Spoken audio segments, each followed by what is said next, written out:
Blog Talk Radio. Here we go.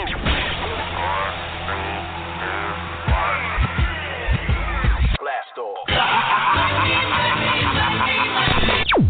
This is True Capitalist Radio. True Capitalist Radio. I am your host, the man they call Ghost. The badass of business. Give him capitalism or give him death. That's it. Period. Broadcasting from his Skyline office studios in beautiful downtown Austin, Texas. You sound fruitier than a box of Fruit Loops, for Christ's sake. And now, he'll take it from here. Your host, the prognosticator of prognosticators, the man they call Ghost.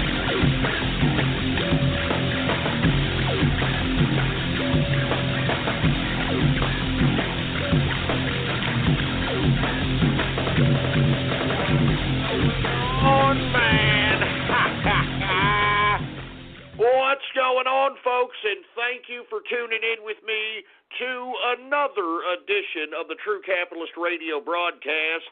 And, of course, I am your host, the man they call Ghost. And once again, folks, I want to thank you very much for tuning in with me. This is episode number 532.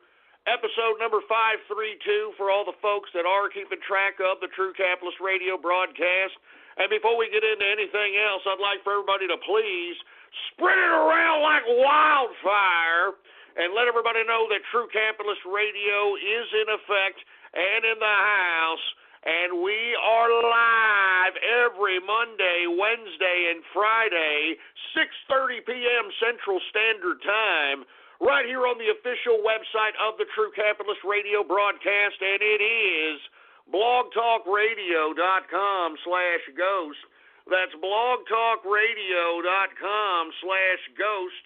And, of course, folks, if you can't and have not done so, please do so. Follow me on Gab, all right, the last bastion of free speech and social media on the internets today. You can follow me on there under the name Politics Ghost. All one word, no underscores. Politics Ghost is the name to follow. And by God, folks, what a weekend. If you have not been keeping up with the show, we did have a little bit of an emergency broadcast, to say the least, or just a special white nationalist broadcast this Saturday in an attempt to try to bring in some of these white nationalist, alt-right, socialist bastards who have been flapping their fat Cheeto-stained fingers on the keyboard. I'm talking about Chris Cantwell and his clowns. These guys are sitting here talking about socialism and white nationalism and all this nonsense. This guy's talking a lot of garbage on Gab. I put on a spontaneous show so that this son of a bitch could get on this show and try to articulate his grievances, try to articulate his perspective, and lo and behold, this son of a bitch has, you know what he did? Not only did he not come on this broadcast, all right, this son of a bitch actually had his own broadcast on Gab to mooch off my goddamn freaking audience like a freaking mooch. Just like a socialist piece of trash. And I'm telling you right now, all the little white nationalist goons that were out there on Gab defending this garbage, let me tell you something. I have literally made each and every one of these people that are trying to, speak up for these. And let's be honest. I mean, we talked about it on Saturday. Cantwell, Anglin, all these people, they're all former leftists, all right? They're all former leftists. You know, one of them was a vegan, anti-racist. All of a sudden, he saw, Hitler in a dream or something, and he went from, being down with the brothers to, all of a sudden being some goddamn, Fourth Reich white supremacist or something. I mean, give me a break, man.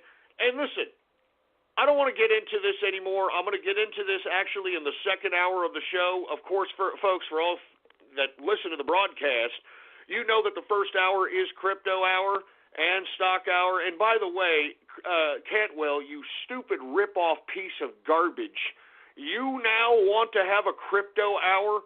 And for all those who don't know who Chris Cantwell is, this is the guy dubbed as the crying Nazi. All you got to do is just, look up crying Nazi and just have yourself a laugh at this piece of crap. And lo and behold, he still's got followers out here just because he just says, oh, white national, socialism, and Jew this and Jew that. I mean, that's literally the defense mechanism of all these white nationalists. I'm clearly not a Jew. I've made many humorous references to how I use yarmulkes for coffee filters out here, and yet these people, when they're put in the goddamn political corner, when they have no substance to back up whatever it is that they think they believe in, you're a Jew. That's all it is. Anyway, look, we're going to get into that in the second hour, all right? But let me tell you something, Cantwell. I can't believe that you're ripping me off. You're going to have a crypto hour. You don't even know what you're talking about when it comes to crypto, you piece of crap. And by the way, people that listen to your goddamn little pissant crypto hour, they say that you're ripping my crap off verbatim, all right? So why don't you go and learn something, all right, you freaking life loser? I know you're a life loser, boy. Jesus Christ. Anyway, let me move on. All right, once again, we're going to talk about that in the second hour. We're also going to talk about how, the shithole shitstorm, excuse my French, folks, but CNN, I guess because of this alleged word that was said by Turban Durbin that the president referred to Haiti and Africa as shitholes, I guess that just gave liberty to CNN to say every foul-mouthed word in the book. And now it seems like, there is no standard. You can just say shithole and shitstorm. I mean, they had some asshole on CNN actually going off and saying, well, he would call you literally said all the racial bad words on CNN. And Don Lemon was just there like, yes, he would call me an N-word, yes. Stupid, hypocritical leftist pieces of trash. They make me sick. Anyway, we're going to talk about that. We're going to talk about the DACA deal, how it's dead on arrival because, you see, you had the president come out here and tried to say, look, I'll settle on a DACA deal, but I want to get rid of this damn lottery system where we're taking people from shitholes, all right? I want to get rid of this damn chain migration, and I want the wall. Very simple, very simple. But you see, these Democrats, what are they? They are absolute nobodies. They're absolute nobodies. They're just going to sit here and be obstinate. They're going to be obstacles in the way of any kind of progress. And you know something? I'm going to talk about this in the second hour also. I think that literally Trump is playing four-dimensional chess on DACA, and we'll talk about that later. Anyway, POTUS, he spent Martin Luther King Day playing golf. Yeah, no kidding, man. What a madman. And look, I'm going to be honest with you. Let's stop with the whole grandizing of Martin Luther the King Day. All right, I know today's Martin Luther the King Day. I'm sure many of you are glad that you have the day off, but let's be honest. I mean, come on. This man was a philandering communist who utilized the church circuit to organize orgies and swinger parties. This is a fact. Now that the JFK papers that were released, remember that? Trump forced the government to release these damn JFK papers. It proves what I have been saying all along on this broadcast, that this man was a communist. This man was a complete and utter hypocritical version of himself. I mean, how can you sit here and call yourself Dr. Martin Luther the King and claim that you're some man of moral virtue, and you're sitting out here utilizing the goddamn black Southern church circuit to organize orgies and freaking swinger parties, all right? Give me a break. And, you know, the only reason that President Trump has to pay this whole Martin Luther King thing lip service is because, let's be honest, Mr. and Mrs. Tyrone and Shaniqua in regular, everyday black America, they don't understand. They ain't understanding. They don't be understanding that, you know, this asshole Martin Luther the King was obviously used as a weapon to divide the country, which obviously succeeded. All right? I mean, there's pictures of him, folks. If you don't, go back on my Gab right now. Go on my Gab. I gabbed this earlier. Picture of him in a damn communist school somewhere, listening to, of course, communist lecturers. And then, of course, I have a picture of the documents in which it shows that this man, according to, this is FBI, CIA documents that were released as it pertains to the JFK papers. proven that the son of a bitch was a commie, all right? So anyway, look, I don't mean to go off on that. I don't really want to say much about MLK, but we will celebrate MLK in my way, and we'll do it later, all right? That's what we'll do, all right? I want to be honest with you guys. You know how I celebrated MLK Day, Martin Luther King, and I'm not joking. I am not joking. You can ask Mrs. Ghost. I got that love that chicken for Popeye. I'm not even joking, man. And you know something? And listen, look, I'm not trying to be any kind of racist or anything like that, but what I'm saying is this. I just wanted some chicken I just wanted chicken. I don't know, I'm like that one guy that, I might have tacos tonight. I'm not sure. I'm like that right now. But let me be honest, I did pick up some spicy chicken. And when I picked up the spicy chicken, it said on the billboard, hours may be affected because of Martin Luther King Day. I'm not kidding around. They said the hours may be affected. So, any kind of racial connotation that you had with me coming into the fact that I'm celebrating Martin Luther King Day with Popeye's fried chicken, I mean, what's more racist? Okay, well, let's just be honest here. Let's just think about this. What's more racist? Me having Popeye's fried chicken on Martin Luther King Day, or Popeye's fried chicken saying, man, we may have to close early because we may not have enough chicken. I mean, that's essentially what it meant. The hours may be affected by Martin Luther King Day. That's what it means. So what's more racist, huh?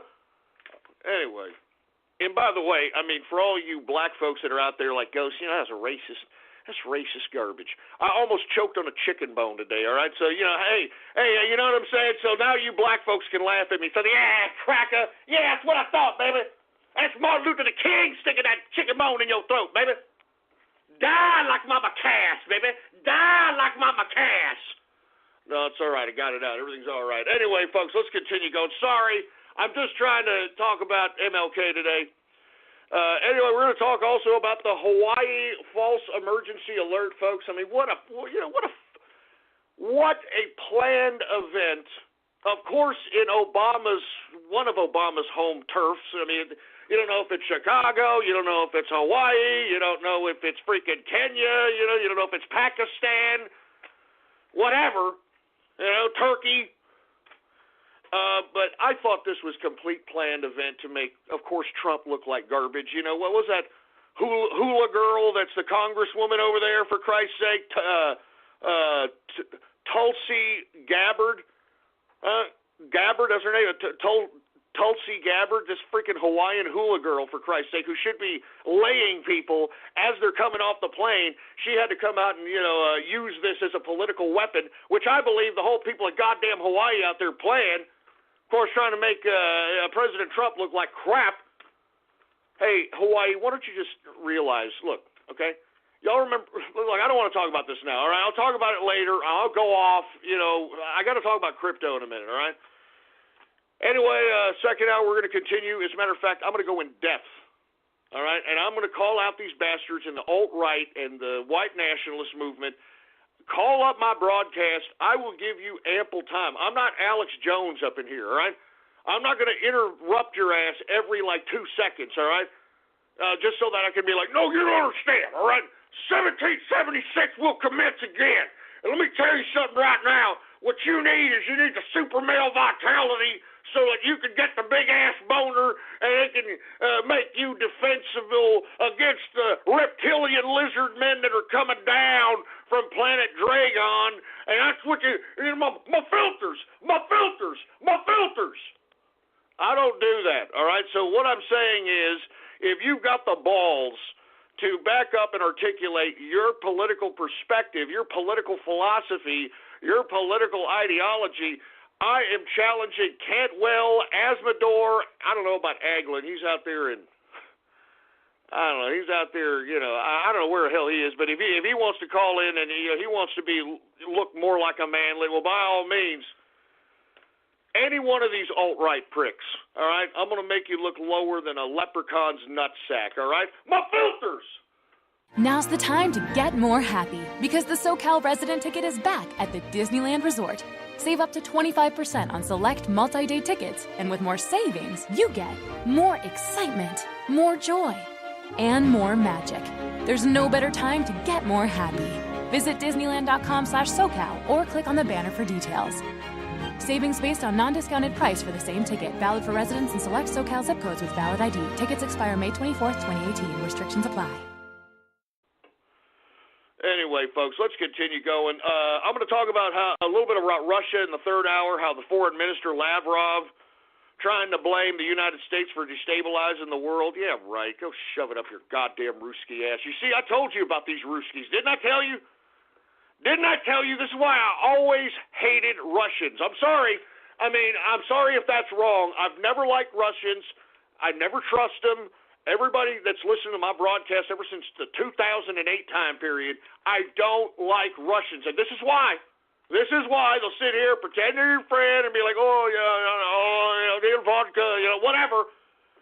Mouth-breathing, cockeyed, the throwbacks in evolution as far as I'm concerned. And you know what? This proves it. This freaking proves it right here. That's why I told all you people that were a part of the right wing of the political spectrum not to be getting on Putin's nuts, not to be getting on goddamn the Russians' nuts, because you can't depend on these people. These people are trash. And you can tell the Russian people I said that. I'm sorry.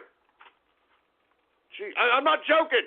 I'm not joking. Look, I know what some of you men are thinking. They're like, man, well, some of these Russian women are just unbelievably attractive, Ghost. I mean, some of these Russian women, they got the eyes, and they just got that, I don't know what it is, that Eastern European look, but it's a little bit more Ruski, but the Eastern European, and look, shut up. You're going to ruin yourself by getting yourself a goddamn Russian woman. Don't do it. Don't do it. That is a temptress that will literally juice you for all you're worth. And look, I'm telling you, you cannot trust a Russian. I mean, that broad to make she may do something to you, have you unfortunately passed on, and make it look like an accident. That's all I'm saying. Good God. Anyway, that's why I don't like Ruskies. All right, that's why I don't like them. I'm going to talk a little bit about Turkey. Erdogan. This bastard. What did I tell you back in the fake coup on himself in July of 2016? What did I tell you guys back then? This guy was trying to, first of all, pinpoint his enemies within his own domestic home front, okay? And then at the same time, he was going to utilize this to galvanize the Muslim world around his perception of Islam. And I mean, to be honest with you, I think he's done a good job in the prognostication that I've laid out, because what he's doing now, he has threatened, what was this, about a month ago, he threatened Assad and said Assad must go, even though Russia gave Assad okay and protected him all these years. And not to mention now Turkey's Erdogan is saying that he's going to threaten action on the U.S.-backed Kurdish rebels that are in Syria, that we've been allied with, that we've been supplying arms to, and this could potentially put us in a precarious situation in the Middle East, because lest we forget, folks, the foreign policy, as I've stated after the Syrian airstrikes for the United States, was to pit Saudi Arabia against Iran. I know many of you people thought you thought I was joking, you thought I was an idiot back then. Look at what's transpired in the world today. That's why I keep telling you, folks, every one of my damn shows is time, dated, and stamped. I have prognosticated so many goddamn things, it's unfreaking believable. And one of them was the fact that we were going to see an attempt at United States foreign policy to pit Iran against Saudi Arabia, and that's exactly what's happening. Now, you've got Turkey. You got to watch out for Erdogan. I've always told you that I don't like Erdogan, but he's a shrewd politician, and he understands how to utilize his institutional power as it pertains to his affiliations with NATO, which I don't even think are in existence anymore, his affiliation with the EU.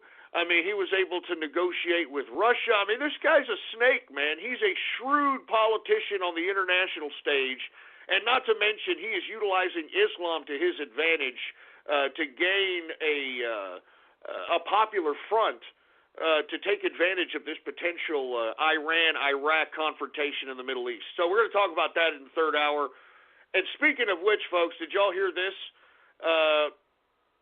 Qatar, we've been having trouble with Qatar. The UAE and Saudi Arabia have kind of blockaded, had a embargo kind of on them. And Qatar, they're now getting buddies with Iran, buddies with other nations that aren't affiliated with the new front of Saudi Arabia and the UAE, United Arab Emirates. Qatar fighter jets intercepted 2 civilian jets in the skies over the Middle East. And I think this is a very, very precarious moment as it relates to that front in the Middle East, because I believe the United Arab Emirates, which is the epicenter of wealth in the Middle East at this point, not to mention their flights. There's YouTube videos of $150,000, $200,000 flights that you can take in UAE, United Arab Emirates, and if Qatar is going to act belligerent as this, that could potentially, at the very minimum, send that industry plummeting. So we're going to talk about that. And last but not least, if we have any goddamn time, we're going to talk about ISIS is back, folks. ISIS is back, and it's back in Iraq. 2 suicide bombings, kills 38 people. We're going to talk about what the hell's going on, where they're coming from, why they potentially are now in Iraq, etc., etc. Now, with that being said, folks, let's go ahead. Let's talk a little bit about cryptocurrency. I know everybody's wondering what in the blue hell is going on here in the cryptocurrency markets. It is a helter-skelter market, to say the least. Now, what's happening here, folks, is you're having, if you want my opinion and the Inner Circle's assessment, we've assessed that what's happening is we have Wall Street bigwigs coming into the market because, remember, you've got Goldman Sachs that came out and said that Bitcoin is legit. You've got Jamie Dimon from J.P. Morgan saying, hey, look, I'm sorry about Bitcoin. Everybody is going back in Wall Street, taking back what they said about Bitcoin and cryptocurrency. So what that means is that you've got these epicenters of massive amounts of fiat currency. I mean, remember, Goldman Sachs, J.P. Morgan, all they have to do is utilize their clients' money. They've got idiot clients that throw money into these accounts with J.P. Morgan, Goldman Sachs, and all these Wall Street guys in hopes of them taking their money, playing it in the stock market, and getting a return in some kind of a profitable capacity. And what these guys do on Wall Street is they take the money from all these idiots that are giving all this freaking money away to these morons, and they take it and they literally play the market how they see fit. And if you want my personal opinion, folks, I think they just kind of bounce around the money around because there's not that many individual investors in the stock market anymore. It's literally privy to nothing more than the hedge fund managers, mutual funds, if there are any more, ETF guys, the big-time Wall Street guys. So with that being said, folks, you have now the Wall Street guys coming into the cryptocurrency marketplace, and they are now making a major impact. Now, what me and the Inner Circle have been monitoring is the fact that we've been seeing the market capitalization of the entire crypto market fluctuate in and out of $100 billion, okay? So what that means is that when we see an increase, we notice that we see an increase up into about $750 billion market capitalization.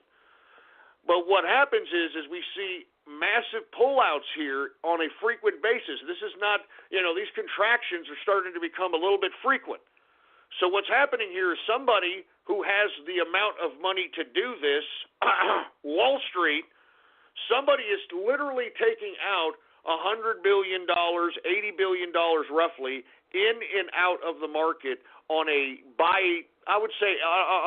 every other day basis. Like in the past week, every other day we're starting to see this. So in my personal opinion, folks, what we're seeing here is market manipulation from Wall Street, and they are basically doing two things in one stone. First thing they're doing is they are pushing down the prices of the coins that they want pushed down. That's the first thing they're doing by doing all this. And secondly, they're taking like some of the new dumb money that's been put in some of these shit coins. They're taking that money and putting it in their pocket. Why? Because they've got the resources to be able to play games in a lawless market at 100 billion, maybe even 150 billion. So it's the Wall Street guys that are literally, and you can see it. I mean, just observe it for yourself. You can go to any one of these goddamn coin sites that give you the prices of these damn things, livecoinwatch.com or coinmarketcap.com. Remember, CoinMarketCap does not factor in the Korean exchanges for whatever reason when factoring out the average of the price. I typically stick to now LiveCoinWatch, but either one you choose, folks, take a look at the market capitalization and watch it. Right now, it's at about 655 billion. Okay?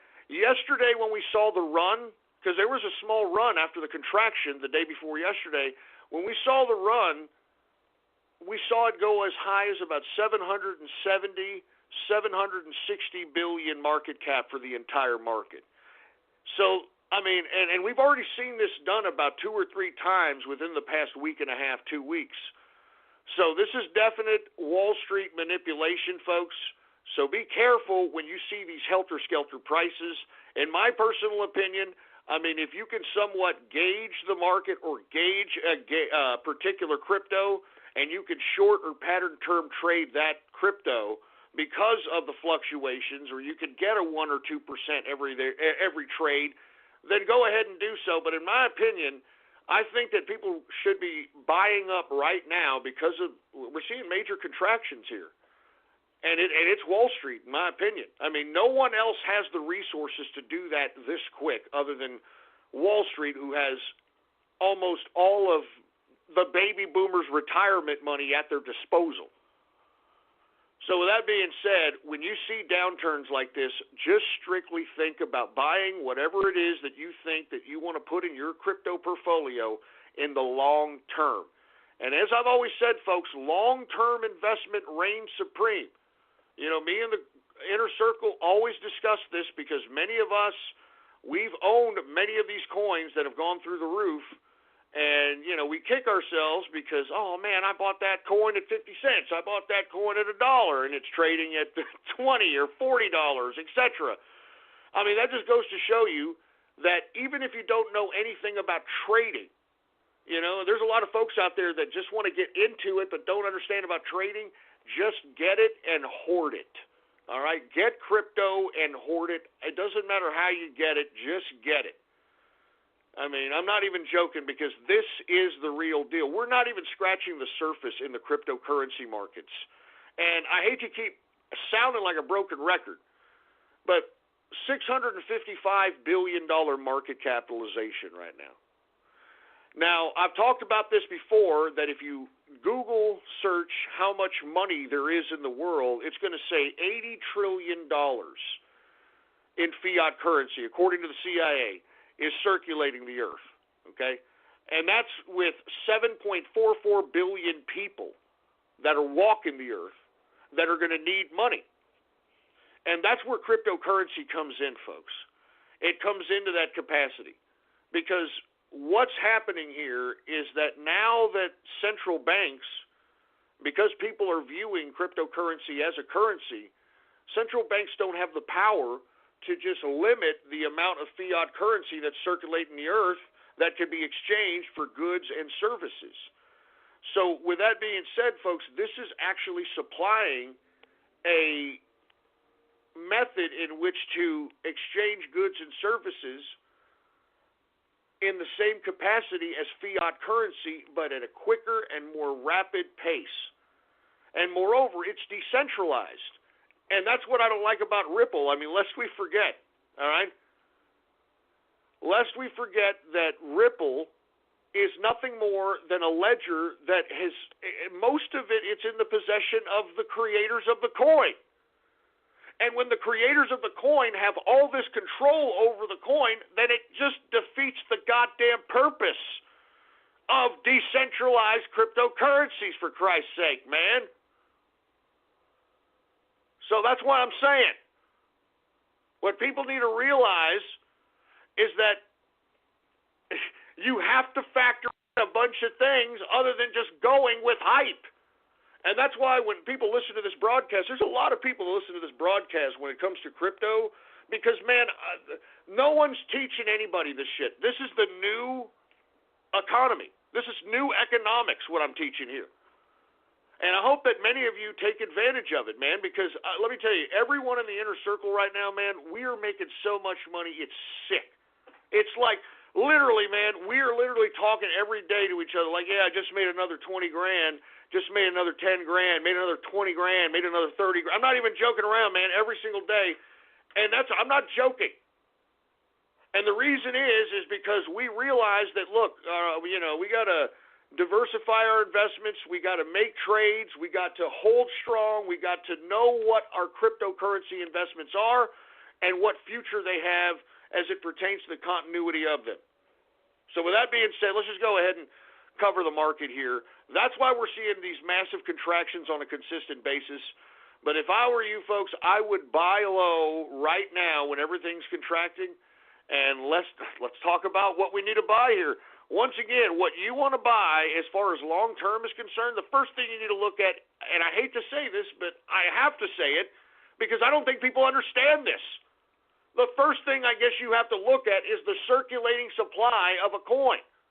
All right? I mean, it's just simple economics. The less a circulating supply of a coin there is, the more money or the more higher the price on that coin is its potential.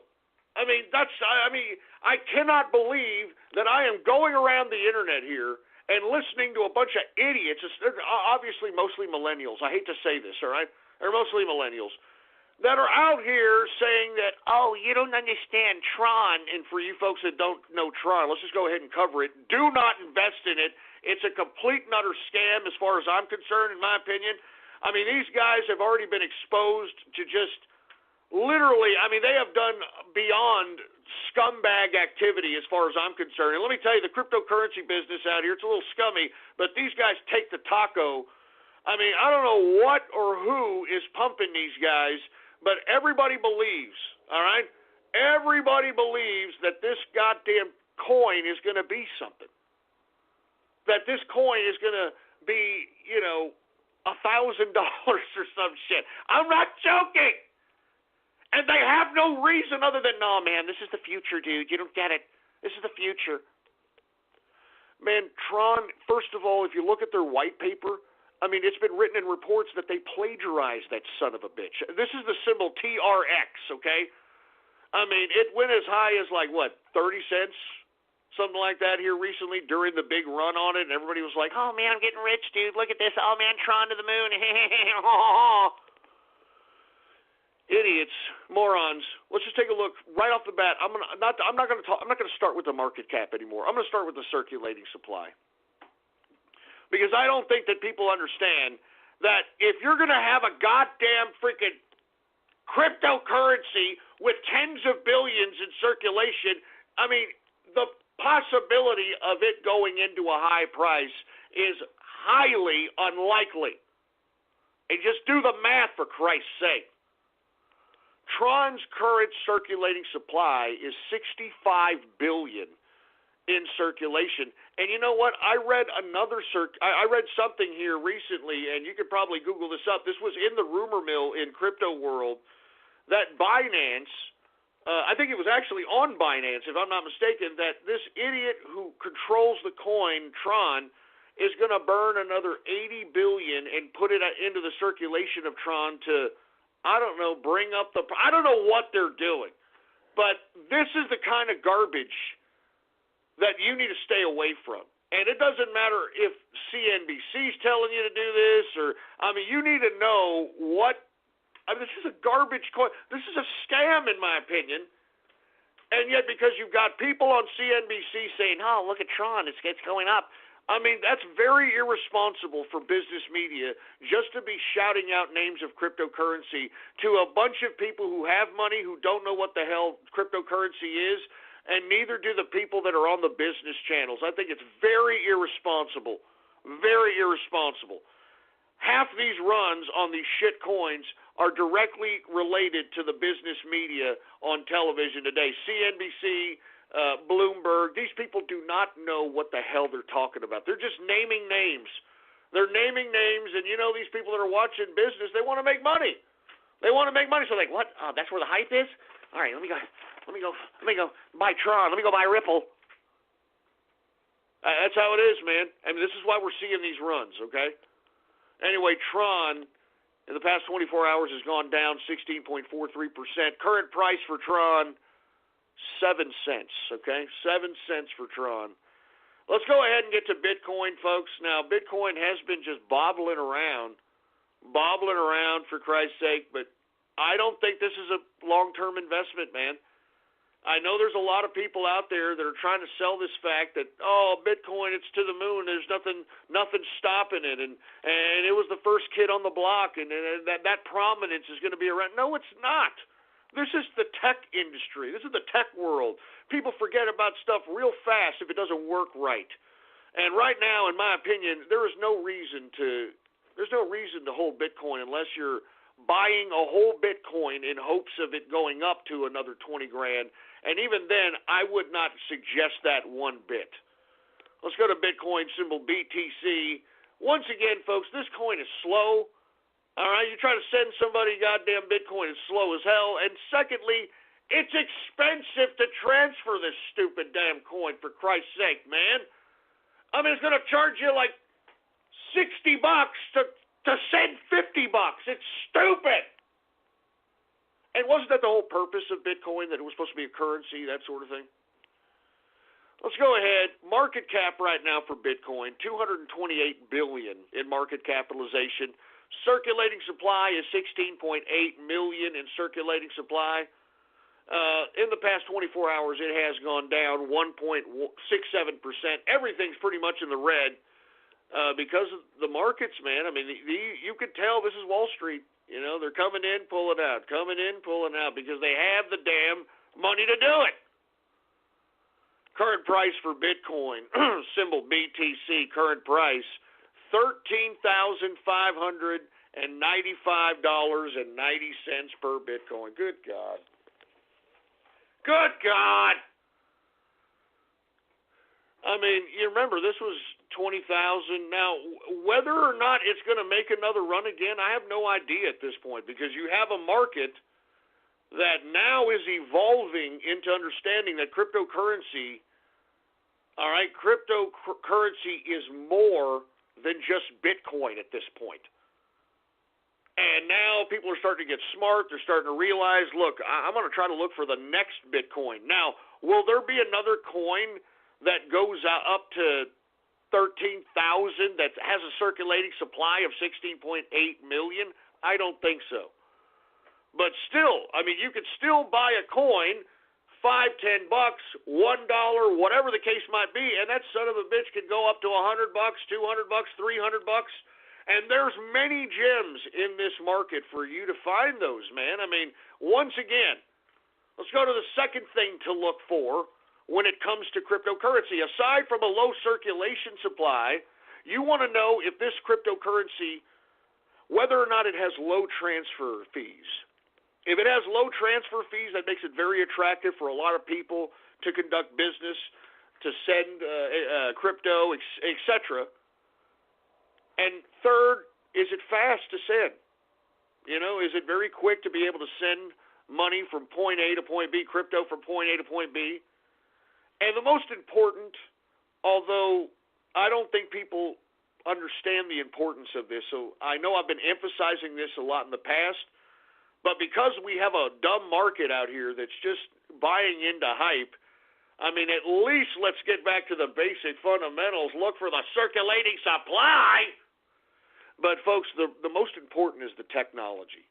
Whether or not this cryptocurrency is more than just a mere cryptocurrency, and whether or not it can be integrated into a blockchain or a smart contract that is developed by the same team that creates the cryptocurrency. And that right there is going to make it very important, because then there's going to be a default demand for that cryptocurrency based upon the blockchain service that cryptocurrency is integrated in.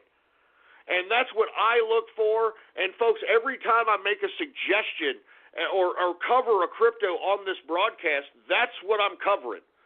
I'm covering cryptos that have futures, that are good long-term investments out here, that are not fly-by-nights, that are not, scams out here.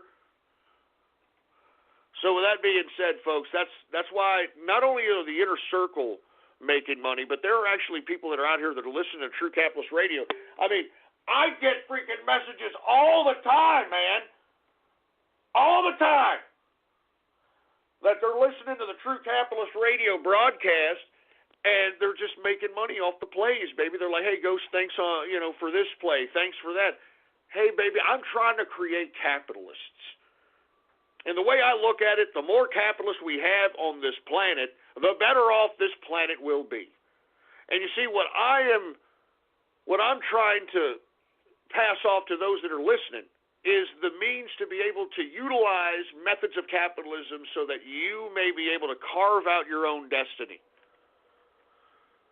It's as simple as that, baby. Let's continue going, all right? Now, we got Ethereum. I've got to cover it. It's a commie coin. I don't like it, but that's where the money's at right now, folks. It is there. I mean, y'all remember when I was telling people to, hey, you might want to buy a Genesis-mining.com contract back in April and May of 2017. Y'all remember that? I had a lot of you idiot trolls and a lot of you morons out here that were saying, you know what, Ghost, it's a scam. It's a scam and you're just stupid. Folks, if you did not get a 2-year mining contract back then, I don't even know if they're going to have them again. Because, folks, back when the Inner Circle and many of you out there that are listening, I know that you're listening, I know that you got mining contracts, and I know that you're heel kicking and you're thanking God that you listen to this man. Because, by God, if you had invested in a mining contract back then, I mean, you have got to be triple or quadruple on your money at this point, and it's not even been a year yet. It's not even been a year yet. That's the beauty of it. I mean, listen, folks, everything that I do on this broadcast, I am trying to do for the betterment of whoever's listening, who's ever truly listening, because that's what capitalism offers. It offers substance. That's why people listen to this broadcast. I'm not some idiot just spouting off a bunch of empty rhetoric that means nothing. You understand?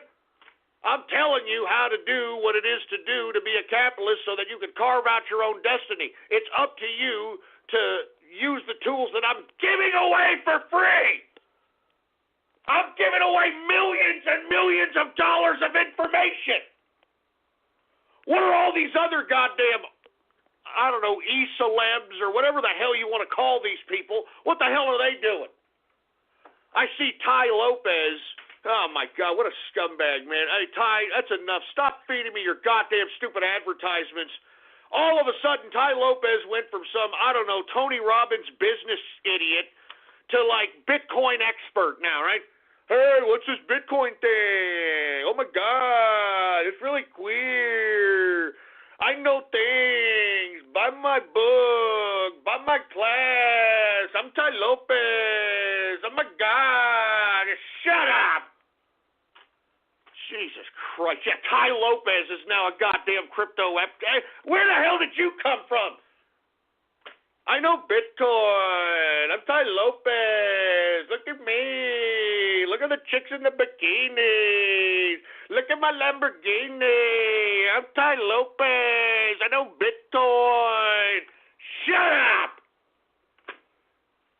Makes me sick. I'm sorry I have to say that, folks. I'm sorry. And, I'm tired of looking at his stupid face. And now all of a sudden, I got tired of him when he first came out. Was like, I'm just sitting here in my Lamborghini, in my garage. I like chicks who like books. Oh, yeah, buy my program. He went from that to, hey, I'm Ty Lopez. I like Bitcoin. I know things. Oh, my God. Hook it up. Go eat a goddamn rubber tortilla, Lopez, you stupid idiot. Anyway, I'm sorry. I didn't mean to get off keister there. I'm tired of that guy. I'm tired of it. He's all of a sudden become an expert all of a sudden, man. Now's the time to get more happy because the SoCal resident ticket is back at the Disneyland Resort. Save up to 25% on select multi-day tickets, and with more savings, you get more excitement, more joy, and more magic. There's no better time to get more happy. Visit Disneyland.com/SoCal or click on the banner for details. Savings based on non-discounted price for the same ticket. Valid for residents in select SoCal zip codes with valid ID. Tickets expire May 24th, 2018. Restrictions apply.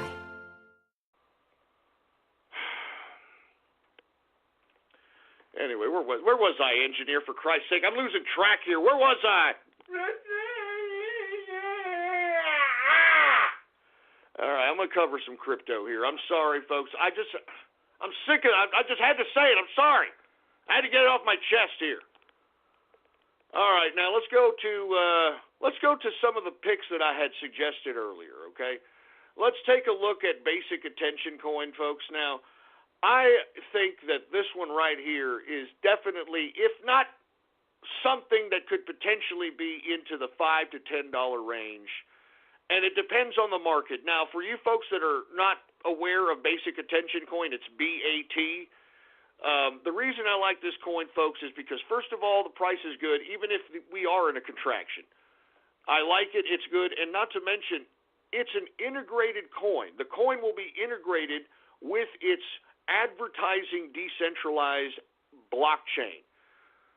And if you take a look at its white paper, you take a look at what it wants to do with advertising, it's basically going to redefine how content creators are paid.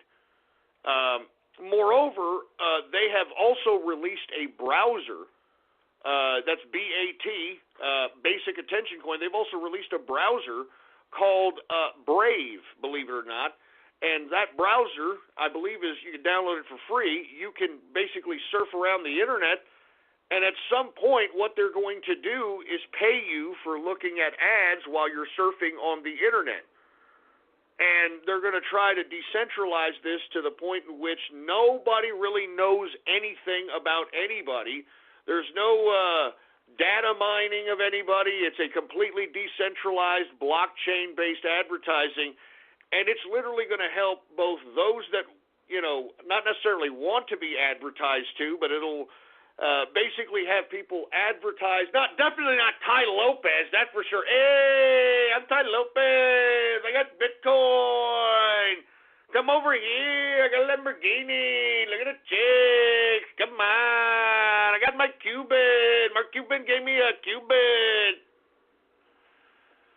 I'm just saying that you got to look for things like this in the future, and I like what the white paper is saying in on this. And not to mention, folks, we have done our research. This is the only cryptocurrency development team that has visited in some kind of capacity the Facebook campus and was actually invited. And it would make sense, right? I mean, we talked about this before. It would make sense. This is an advertising-based type blockchain. So we shall see. I like the way it looks. Everybody take a look at it. Let's just take a look and cover it now. Market cap, $615 million. Now, it does have $1 billion in circulation. All right, $1 billion, not tens of billions, $1 billion in circulation. Now, just based on the $1 billion in circulation, you can guesstimate that right now at the price, you could easily get about 200 to 400% on your money. Just a minimum, in my opinion. If this advertising decentralized blockchain takes off, then, the advertising market is just unbelievable. As a matter of fact, hey, engineer, can you Google, advertising market or something, how much, money is spent in advertising?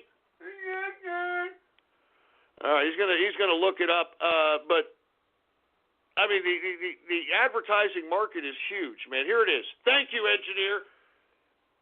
It's in the United States, all right, from 2016, $247 billion market, all right, advertising. $247 billion marketplace.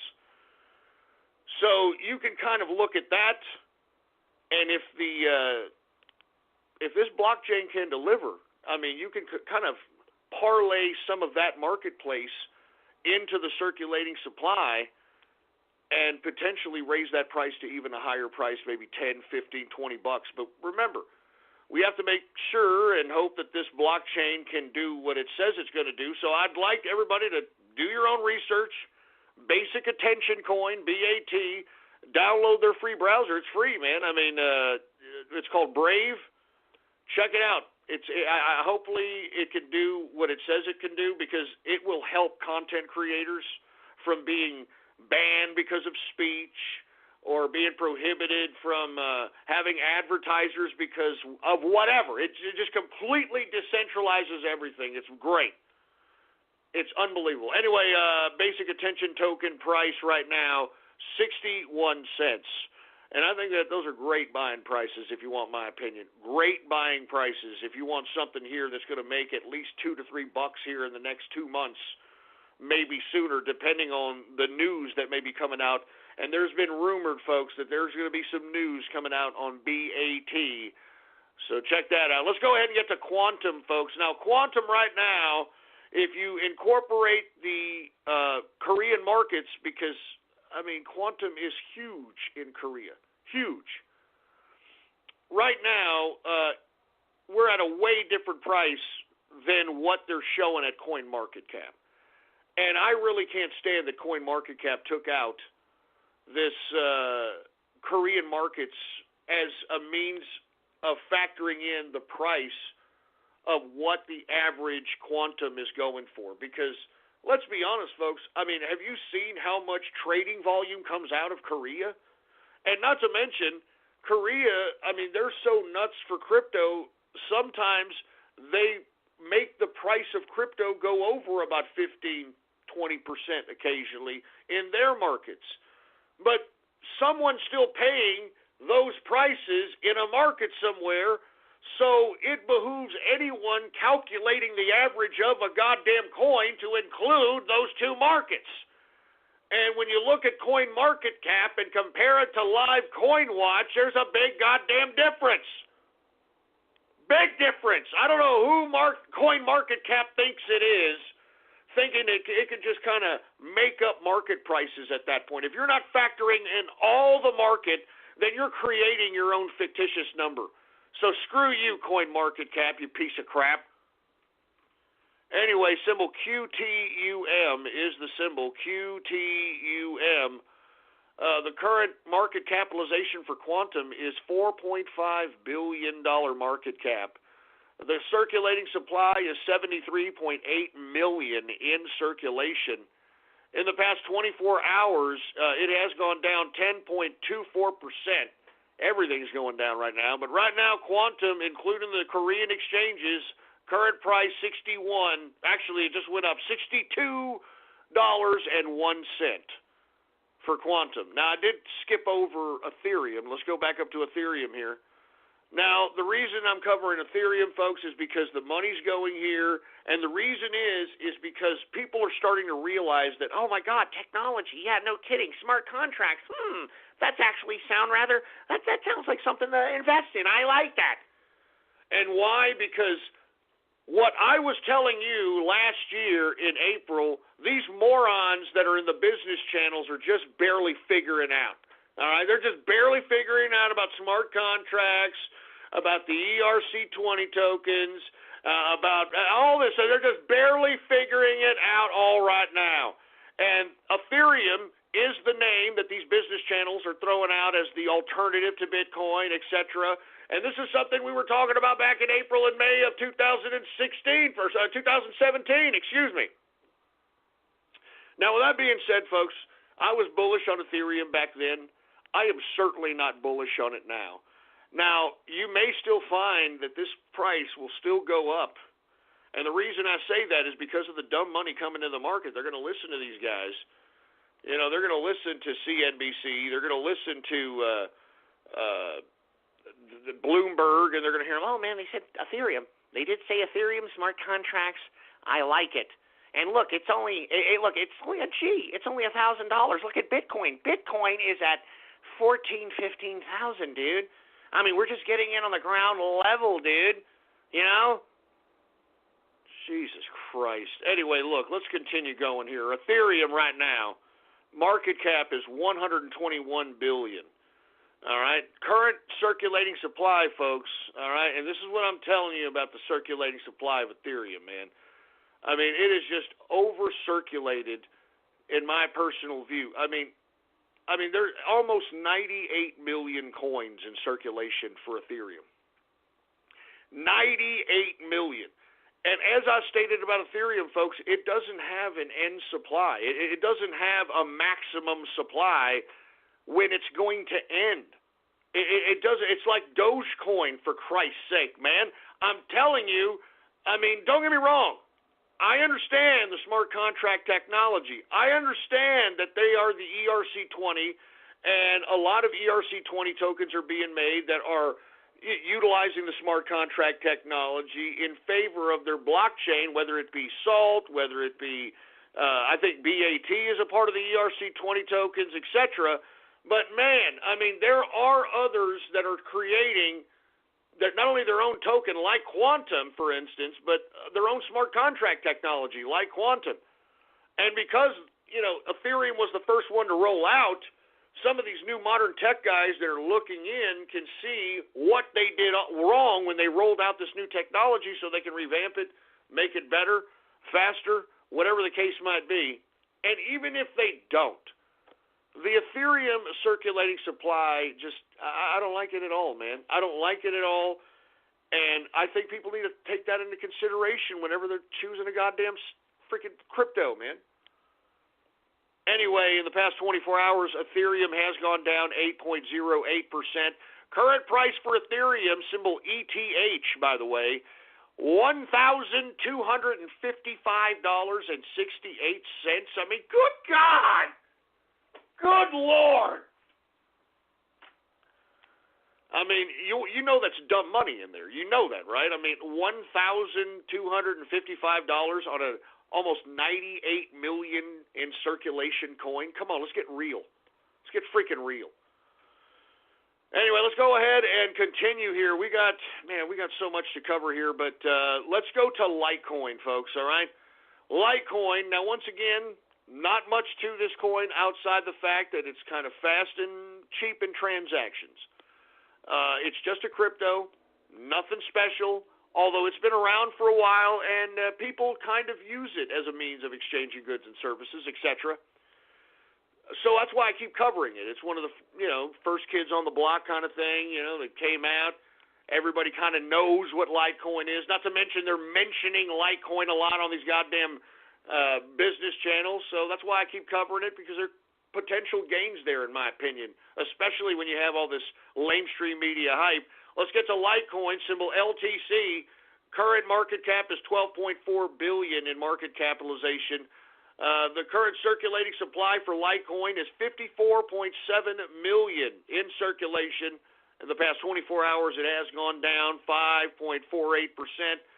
Current price for Litecoin is $226.51 per Litecoin. And on that note, folks, let's get to Dash. Good God, did anybody see the crash on Dash? The crash on Dash. Now, folks, I was a buyer even at $1,100. I'm even more of a buyer on Dash at this price. And once again, folks, it's just a cryptocurrency at this point. But lest we forget, this is, once again, the same reason I'm covering Litecoin. It was one of the old school coins. It was once called Dark Coin, and it hard forked into Dash. DASH is the symbol. And I like this low circulating supply, and I like the fact that it's a very fast coin. Moreover, if we're going to be investing on any kind of coin that pertains to something that could be a competitor to Bitcoin, I think this is a good one. This is a good one to look at. I'm long on Dash. I think Dash could easily be $2,000-$3,000 a coin easily. I think these are still good areas to get in on, in my opinion. So let's go ahead and take a look at it. Dash, current market cap is $7 billion market cap. Current circulating supply, like I said, 7.8 million. 7.8 million in circulation. The current, the past 24 hours, Dash has gone down a major amount, unfortunately, 10.72%. And if you want my opinion, I think this is Wall Street trying to bring Dash down so that they can get in on it, because they know we have bag holders in this coin up to about $1,500. I mean, we got bag holders from $1,500 at this point, so you know it's going back up at this point, man. Come on, man. Come on, man. When you've got idiots that are thinking that Tron and Ripple will go up to 1,000, give me a break. Current price for Dash right now, $903, man. Woo! I'm telling you, that's some good buying prices right there, man. And for all you folks that are kind of like, oh my God, I've lost money. I don't know, I want to cash out. I don't know what to do. Long-term investment reigns supreme. Remember that. Long-term investment reigns supreme. Remember it. All right, that's the difference between, all you new dumb money out here and us seasoned investors who know how to deal with stuff, baby. You understand? It's like a professional gambler, okay? Professional gambler wins even when he loses, because what the winner of that big pot on the table doesn't know, the gambler understands. And you want to know why? He's been there, he's done that, and that's why he has the confidence to know, don't worry about it, it'll be back, don't worry. Anyway, let's get to Monero, folks, all right? Symbol XMR, Monero. Now, the only reason I've been saying to look at this one, folks, because it has a privacy component to the coin. I'm not a very long holder on Monero. I think it'll be good here for the next 2 to 3 years. But in my opinion, folks, if you take a look at Monero, there is no end circulating supply for Monero either. Now, the reason Monero is at the prices that it is obviously because of the privacy component it has to the cryptocurrency and its circulating supply currently. It doesn't have that big of a circulating supply, so that's why we're seeing these kinds of prices at Monero. Let's take a look at it. Symbol XMR. Current market cap is $6.3 billion market cap. The circulating supply for Monero is 15.6 million. That's it, 15.6 million in circulation. In the past 24 hours, it has gone up. It's one of the few in the green. It has gone up 1.77%. Current price for Monero. Remember, I've been telling you, the only reason I'm covering this because this one runs. Remember, I kept telling you, this one runs. Current price, $404.32 per Monero. Let's go ahead and keep going, folks. I want to talk a little bit about Zcash since we're talking about privacy coins and low circulation. I like Zcash as well, folks. It is a very, very early coin to be getting into. I think that this coin is perfect for at least the next 3 to 4 years. I am a little concerned, much like Monero, it doesn't have an end circulating supply, but at this point we're so early into the actual mining process of Zcash, it's going to take a long time before the circulation actually starts affecting the price. So let me talk about it. ZEC is the symbol. All right. Once again, Zcash, $1.8 billion in market capitalization. Now, the circulating supply for Zcash, folks, is 3 million in circulation. That's it, 3 million. In the past 24 hours, it has gone down because we're seeing a contraction, much like I described why in the beginning of the show. It is down 8.86%. Current price for Zcash, ZEC is the symbol, $610.31.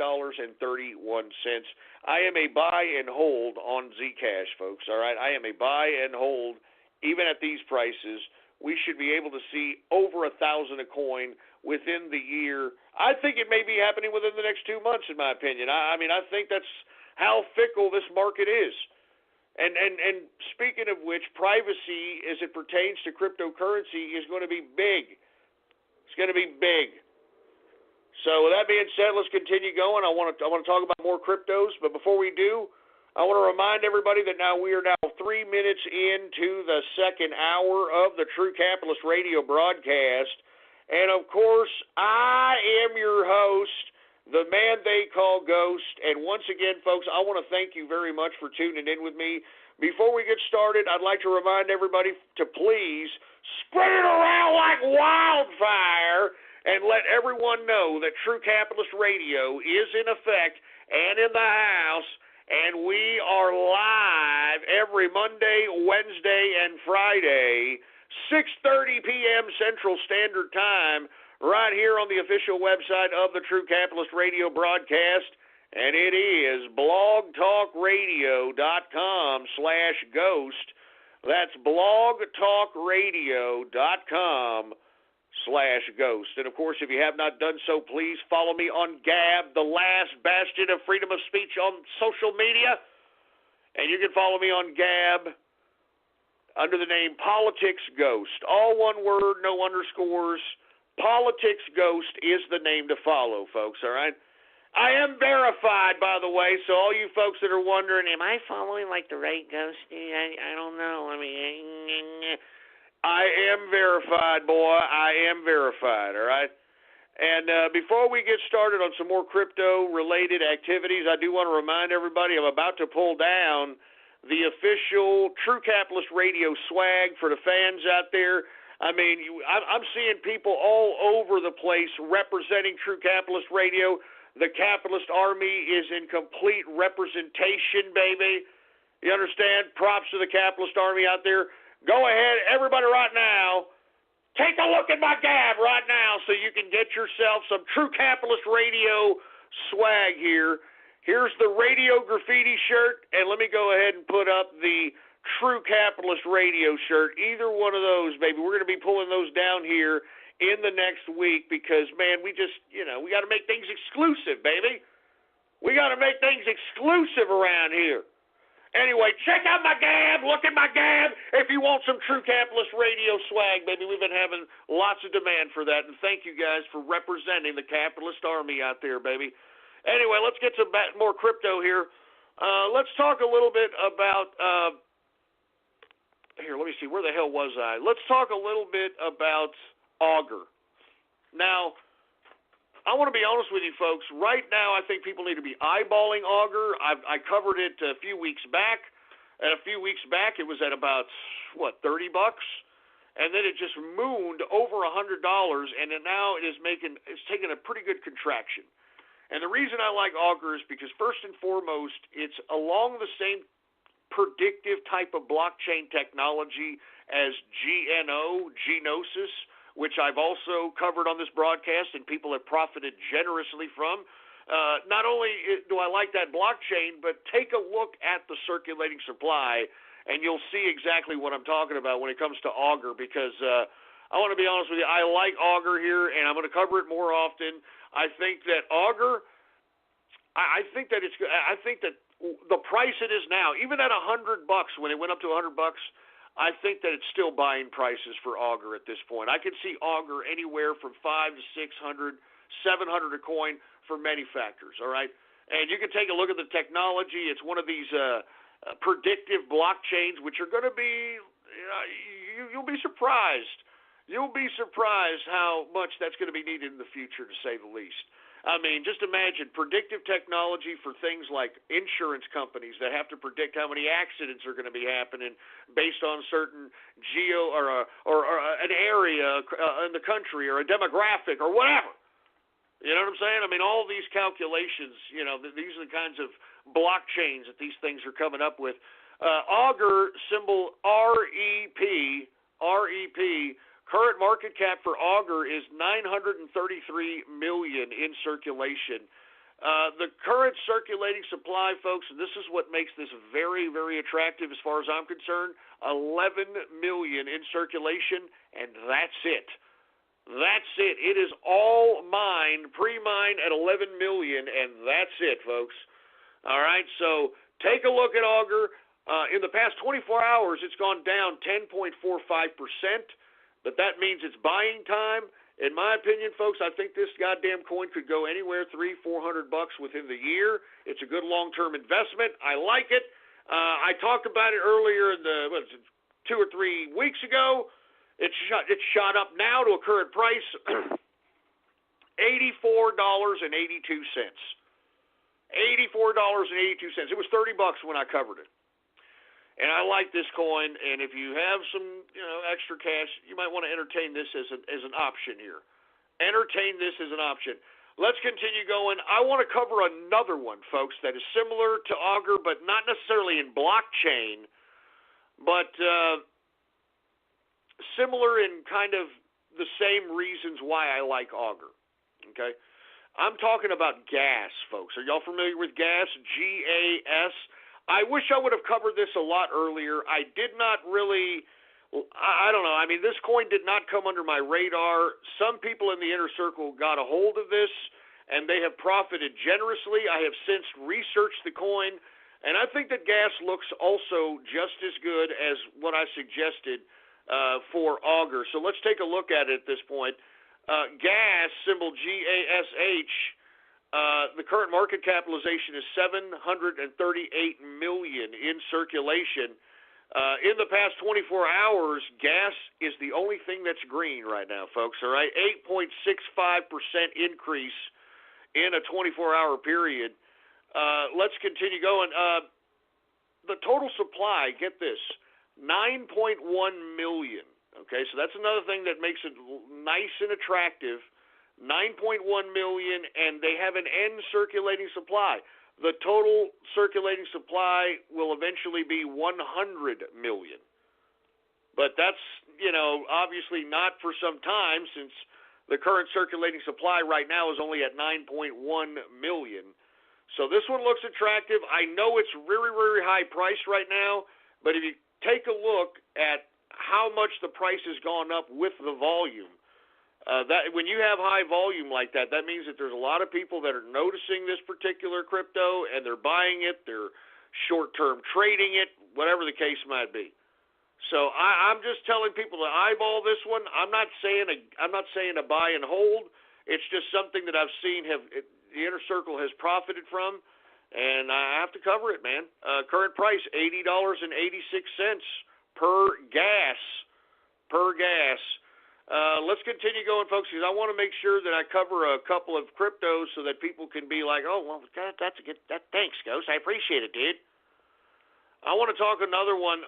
Right now, let's talk a little bit about something called Smart Cash. Now, the reason I'm talking about Smart Cash right now, folks, is because first and foremost, there was a huge increase in Smart Cash at this point with high volume. Meaning that there's a lot of people that are now holding the bag at prices as high as about $230, $234. And because we've seen such a major contraction on Smart Cash, it looks like a decent play to be able to kind of buy a bottom on this thing and be able to ride an increase on this damn coin. Smart Cash symbol is S-M-A-R-T. S-M-A-R-T, Smart, is the symbol. The current market cap is $677 million in market capitalization. The current circulating supply right now for Smart Cash is $591 million in circulation. Now, once again, folks, I am saying that this is a very short-term play.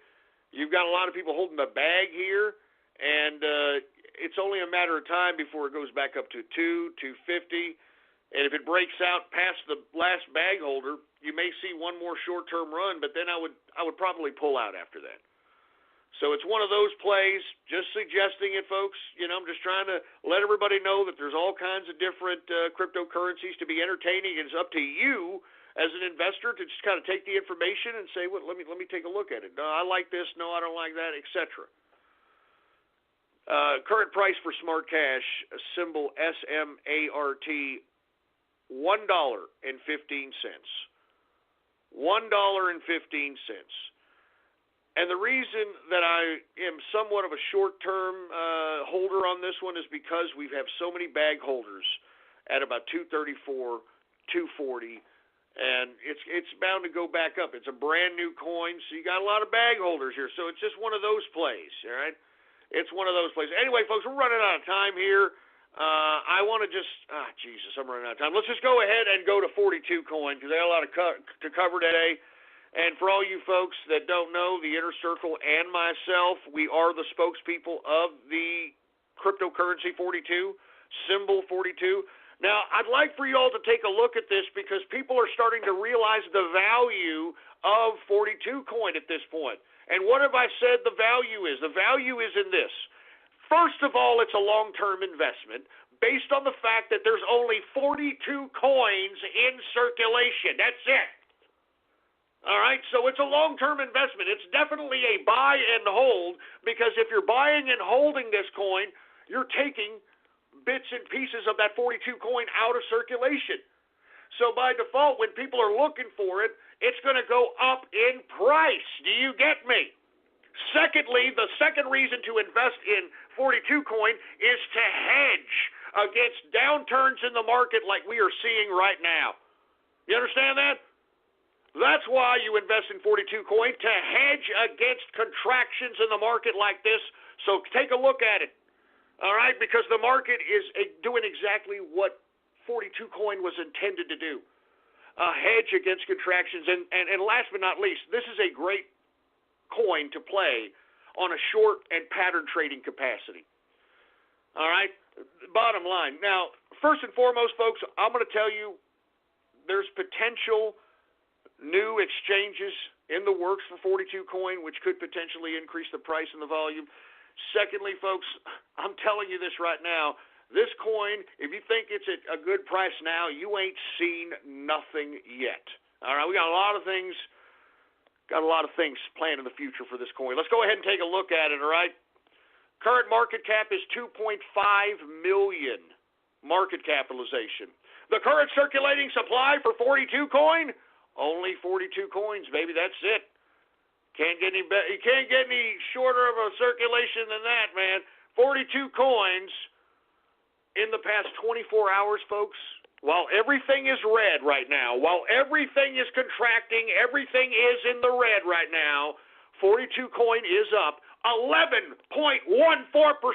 What did I tell you about this coin? What did I tell you? You hedge against contractions. Do you understand that? You hedge against contractions. With that being said, folks, the current price for 42 coin, the 42 coin that myself and my Inner Circle are spokespeople for, $59,523.50 per 42 coin. You're goddamn right, baby. You just wait. They're going to be writing about this coin in the business, channels and, Wall Street Journal, whatever, because this coin is going to be $1 million a coin. It was once $1 million a coin if you take a look at the charts. So that's why I'm saying, folks, if you've never listened to me before, I am strongly a buy and hold on 42 coin. And you will be thanking me. I guarantee you'll be thanking me. As a matter of fact, people that have been doing it this week, if you invested in 42 coin this week, you'd be up $10,000 on one coin right now, for Christ's sake. Good God. Anyway, let's continue going, for Christ's sake. Let's get to the stock market because we need to cover the stock market. Why? Because it is winning. We're winning right now. I mean, this is a Trump America, and the stock market is literally going through the roof. And this is exactly what I told you was going to happen when I came back in episode number 501. I said that I am completely bullish of the stock market until fourth quarter 2018, and then we tentatively have a look and see attitude thereafter. All right, so let's take a look at the stock market, baby. We are kicking ass. I mean, this is the Trump economy. I mean, I grabbed a article by the left-wing rag, The Hill, that even had to admit that what's happening right now in America is because of the Trump Make America Great Again financial policy, the economic policy. I mean, look around you, baby. I mean, you got people getting bonuses. You got people getting raises. You got people getting promotions. You know what I'm saying? I mean, business optimism is through the roof, for Christ's sake. And let me tell you, next month, a lot of you folks are going to be getting a little bit of more money on your paychecks, and it's just going to feels good, man, is what it's going to be. It's going to be a feels good, man. It's going to be one of those, baby. And let me tell you, If you thought 2017 Christmas was good, you just wait till 2018, baby. 2018 Christmas is going to be beautiful. 2018 will be the year of the capitalist. Do y'all remember when I was broadcasting and during the Obama administration, and you had these welfare losers laughing, thumbing their nose in our faces as the taxpayer saying, yeah, baby, pay your taxes, baby. Yeah, baby, I get my welfare, baby, yeah. Well, it's all coming around, boy. It's all coming around. I told you this day would come. 10 years I've been doing this broadcast. 10 years, and I told you that the capitalists will rise and will take over state power. I told you we would do this, and it's happening. It's done. I told you years ago. If you don't believe me, goddammit, look in the archive, blogtalkradio.com/ghost, and listen to all those old episodes, and you're going to be shocked that a lot of the things that I said back in those days, verbatim, not only is Donald Trump saying them verbatim, he's enacting them into law, baby. He's enacting them into law. It's a capitalist revolution. And let me tell you, all you socialists and communists out there, they're going to bitch and moan about, man, capitalism. It's the reason why I'm unsuccessful. It's a reason why I'm a soy boy. It's a reason why I look like a stir-fried sack of crap. What you need to do is look in the mirror and look in between those stupid beady eyes of that loser who is making every excuse in the book for not making something of themselves when they have the freedom to do so. They have the freedom to do so under capitalism. You have no freedom under socialism. You have no freedom under communism. You can't protest in socialism. You can't protest in communism. Take a look at North Korea. Take a look at Venezuela, for Christ's sake, you stupid losers. But no, on both sides of the issue, right? Socialism, oh my God. Shut up. Capitalism is the essence of freedom. It's the essence of the individual. And you know what's so beautiful about capitalism?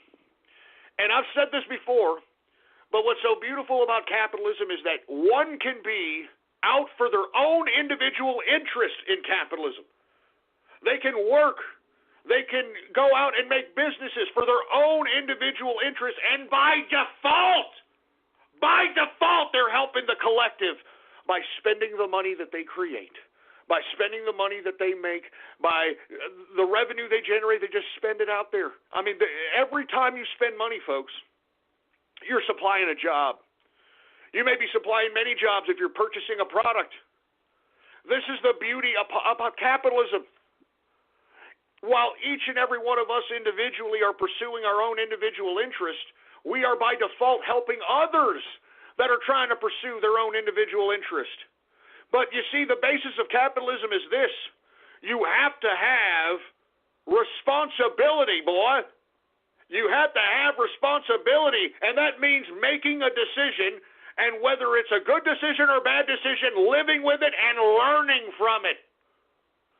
And by God, if you do that, you can carve out your own destiny. You don't listen to these morons that are going to try to blame everything and they mommy about why they're in the loser position they're in. If you're in a loser position, it's because you were in there.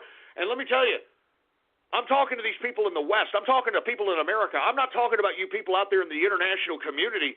You know, I mean, some of you folks, you don't have economic opportunity. Some of you folks out there in the international community, you don't have a good economy. You're not living in a great economy. But you know what? You're listening to True Capitalist Radio, and you know, I know a lot of you folks out there in the slums of Brazil, out there in South America, out there in Asia, out there in Africa, believe it or not. I am listened to in Africa. Get it away. Yeah, the shithole. I'm listened to over there, and you know what they're doing? They're listening to True Capitalist Radio and realizing that, hey, wait, I'm not restricted to gaining capital just because of my little shitty local market. I can go into cryptocurrency. I can go on the internet. I can do other things to generate revenue so I can make my life better or get the hell out. Get the hell out. But, of course, you've got people out here, they're going to bitch and moan. They're going to blame capitalism. They're going to blame this. They're going to blame that. And there's nothing you can do about it. They're losers. They're life losers. They're lost causes, man. It's sad. Anyway, let's get to the stock market, folks. Once again, the Make America Great Again economic policy is just, good God, man. I mean, I told you this was going to happen years ago. All we had to have was a capitalist president, and by God, we have one with President Donald Trump. I salute you, sir. You are the greatest president in American history, bar none, just based on this 1 year that he's been in power. Just on 1 year. They should be putting this man on a dollar bill. I'm not joking. I'm not joking. This man is the modern Washington, George Washington, for Christ's sake. I mean, he saved this country. Do you understand that? He saved this country. Anyway, look, I'll talk about that later, man. God damn it, but you people need to be appreciative. I know all this leftist media, this weaponized media, is doing nothing but trying to make you hate this man. But at this point, I hope that you look at that media and realize that, wait a minute, why are these people making so much of an effort? Why are they making so much of a production for me to hate this man? Why? Why? Because every economic policy, every domestic policy, every foreign policy this man has initiated has been America first, has been pro-America. I mean, that's what I'm telling you right now, folks. The people that are against Donald Trump, they're anti-American. And I'm not joking. I'm sorry. What has this man done to ruin the country, you stupid, ungrateful, liberal pricks? Nothing. Now's the time to get more happy because the SoCal resident ticket is back at the Disneyland Resort. Save up to 25% on select multi-day tickets, and with more savings, you get more excitement, more joy, and more magic. There's no better time to get more happy. Visit Disneyland.com/SoCal or click on the banner for details. Savings based on non-discounted price for the same ticket. Valid for residents in select SoCal zip codes with valid ID. Tickets expire May 24th, 2018. Restrictions apply. You're just bitching and moaning because bitching and moaning is easier to do than getting up and going to work every day, you freaking ungrateful waste of life. Anyway, look, I'm sorry. I'm supposed to get to the goddamn stock market, for Christ's sake. Anyway, once again, I'm bullish, at least until the fourth quarter of 2018, baby. And what you want to look for, in my opinion, high-yield, blue-chip dividend stocks, especially in the Dow Jones Industrial. I think we've talked about this before, so let's just continue, all right? Dow Jones up today, 228.46 points, a percentage increase of 0.89%, closing out the market of the Dow Jones Industrial at 25,803.19 points for the Dow Jones Industrial. And you can thank Donald Trump for that, for Christ's sake, man. Winning! Winning! Let's get to the S&P 500. It is also up 18.68 points, a percentage increase of 0.67%, closing out the S&P at 2,786.24 points for the S&P 500. We've got the NASDAQ. It's also up, but folks, it is up 49.29 points, a percentage increase of 0.68%. Closing out the NASDAQ at 7,261.06 points for the NASDAQ composite. Good God! Good God! Anyway, folks, the reason that we're seeing increase and massive increases, let's just be honest here, we're seeing a sliding United States dollar. Now, there's a lot of reasons why we are seeing a sliding U.S. dollar. Lest we forget, we talked about it last Friday, that the Chinese are threatening to cut off or curb their purchase of U.S. treasuries. And if that's the case, folks, then, we're not going to have a lot of people that are going to want to pay our debts. So as a result, what's going to happen is that our bonds, our treasuries that we sell in the international community to raise money for each budget that we are, we're currently fighting for right now, it makes our budget that much more higher in interest to fund. You understand? So what that means is that because not too many people, and let's be honest, China's doing this to try to kind of give us a slap because we want to renegotiate the $550 billion trade discrepancy, okay?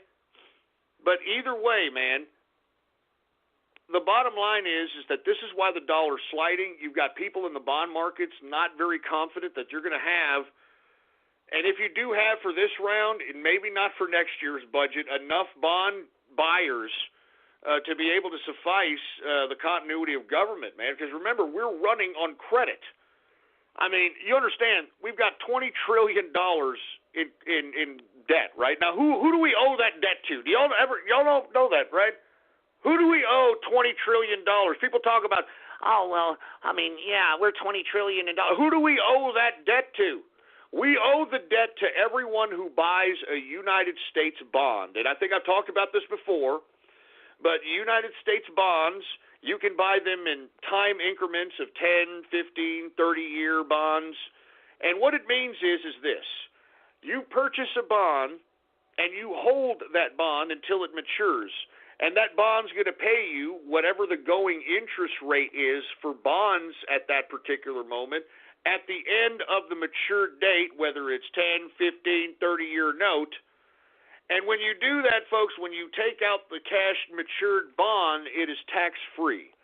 It is one of the biggest tax shelters known in the financial industry, and that's why you've got a lot of bond holders, treasury holders, bond traders, etc.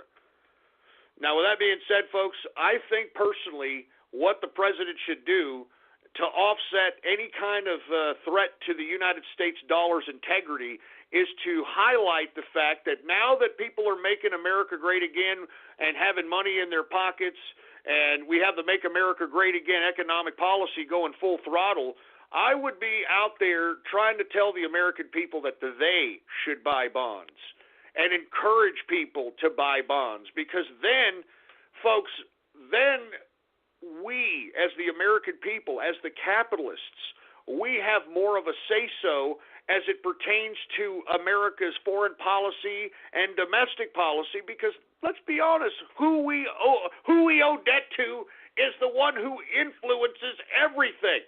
I mean, do y'all remember when George Bush Jr., he would literally kiss the ring of King Mohammed at the time, for Christ's sake? Or no, what was it? King Abdullah. Sorry, not King Mohammed. King Abdullah. He would literally kiss the ring of King Abdullah. I mean, I remember seeing George Bush Jr. hold King Abdullah's hand when he got out of the freaking limousine at Crawford Ranch. I mean, and there's a reason why he's doing that. There's a reason why George H.W. Bush the Jr. is holding their hand. There's a reason why we kissed the ass of Saudi Arabia all these years. It's because, folks, it's come out, and I've said this time and time again, you can Google this up. It is a Bloomberg expose that came out in, I think it was May I think it came out in August or September of 2016, in which they found out through a Freedom of Information Act request that the country that owns the most of our debt, 70% of our debt, is Saudi Arabia. Saudi Arabia. And this deal was done in the back alleys of D.C., in the swamp. It goes back to when, remember in the 70s? Maybe you folks were too young to remember, but Saudi Arabia kind of cut off our oil supply because of the Middle Eastern situation with Israel. It all comes back to Israel, right? Anyway, they cut off our oil supply, and believe it or not, some bureaucrat negotiated the fact that, listen, we want you to own our debt. We'll do whatever it takes. We'll protect you. That's why we have a base in Saudi Arabia. That's why we went to war in Gulf War I, because we were protecting the Saudi Arabian interests while helping the Kuwaitis. It's in the paperwork, folks. I mean, if anybody hits Saudi Arabia, the United States boys are going to war. I just want you to know that, all right? And it's all based on this debt and this dealing that happened back in the 70s, in which the whole reason why the United States dollar is worth anything is because of this deal that the United States made with Saudi Arabia. Aside from them owning 70% of our debt, they also have created a deal in which our dollar is backed up by their oil production. It's called the petrodollar. Now, what happens is that the United States had an agreement with Saudi Arabia, and Saudi Arabia agreed that the United States the Saudi Arabians will exclusively only get paid in United States dollars for their oil. And folks, that's the only reason why our dollar is worth a crap. There's nothing backing up our dollar. So when you have this argument with people that don't like cryptocurrency about, well, the dollar, it's worth something. It's backed up by something, right? No, it's not. Okay, it's not backed up by dick. It's backed up by the deal with Saudi Arabia, in which Saudi Arabia exclusively takes payments for its oil with the United States dollar. That's the only reason why our dollar's worth the crap. That's it. It's the petrodollar. As a matter of fact, you have Hugo Chavez, on a side note, in Venezuela. You've got Hugo Chavez trying to copy this arrangement that the Saudi Arabians had with America by this guy's mining his own crypto. Did you hear about this? This guy put out his own ICO because his goddamn country is starving to death. All right? This guy puts out his own ICO trying to raise money for his pissing ground country. I'm not talking about Maduro. Hugo Chavez is dead, excuse me. I'm talking about Maduro in Venezuela. This guy's put out an ICO. I don't know what the hell the goddamn Venezuelan government cryptocurrency is, but you know what he said? He said, look, our cryptocurrency is good. Our cryptocurrency is good. We back it up with our oil. Jesus Christ. Yeah, he's backing up Venezuelans' cryptocurrency with their shit oil that they can't even sell themselves on the world market, for Christ's sake. And why?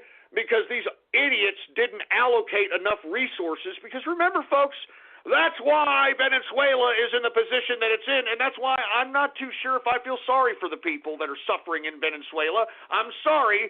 I mean, I know there's some good folks out there in Venezuela, and I'm sorry that you guys are suffering, but lest we forget that prior to Hugo Chavez being elected, he was elected into Venezuelan politics. Venezuela was a budding economy.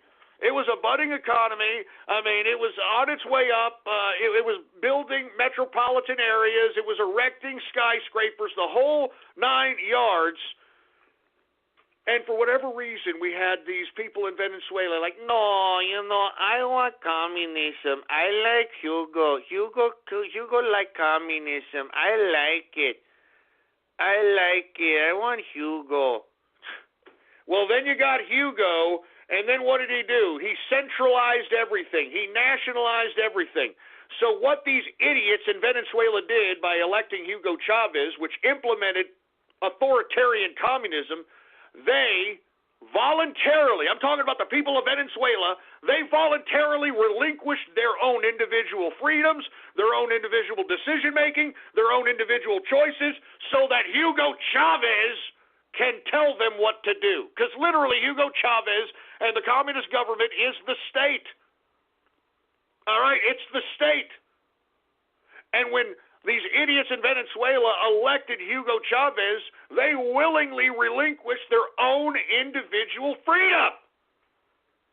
So now that they're suffering under the consequences of central planning, because that's what it is, folks, the reason that there's not enough anything. There's not enough food. There's not enough medical supplies. There's not enough toilet paper. There's not enough anything because these idiots that are central planners, these bureaucratic communists in Venezuela, they thought that they were going to go ahead and pre-plan purchases for the people. Because remember, when you're a communist government, you've got to purchase everything for the people.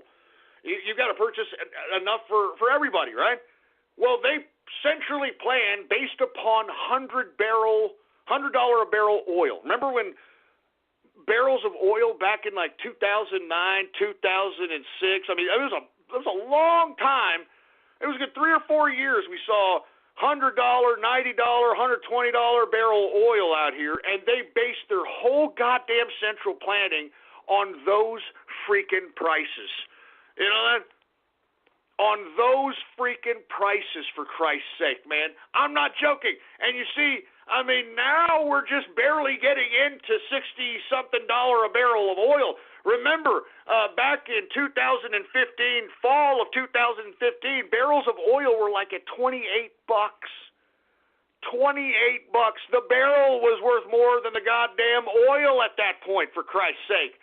And as a result, this is when the crumbling of the economy of Venezuela happened because, hey, Venezuela, I mean, you gave up your individual freedoms. You gave up your individual rights so that you can have the communists make these decisions for you.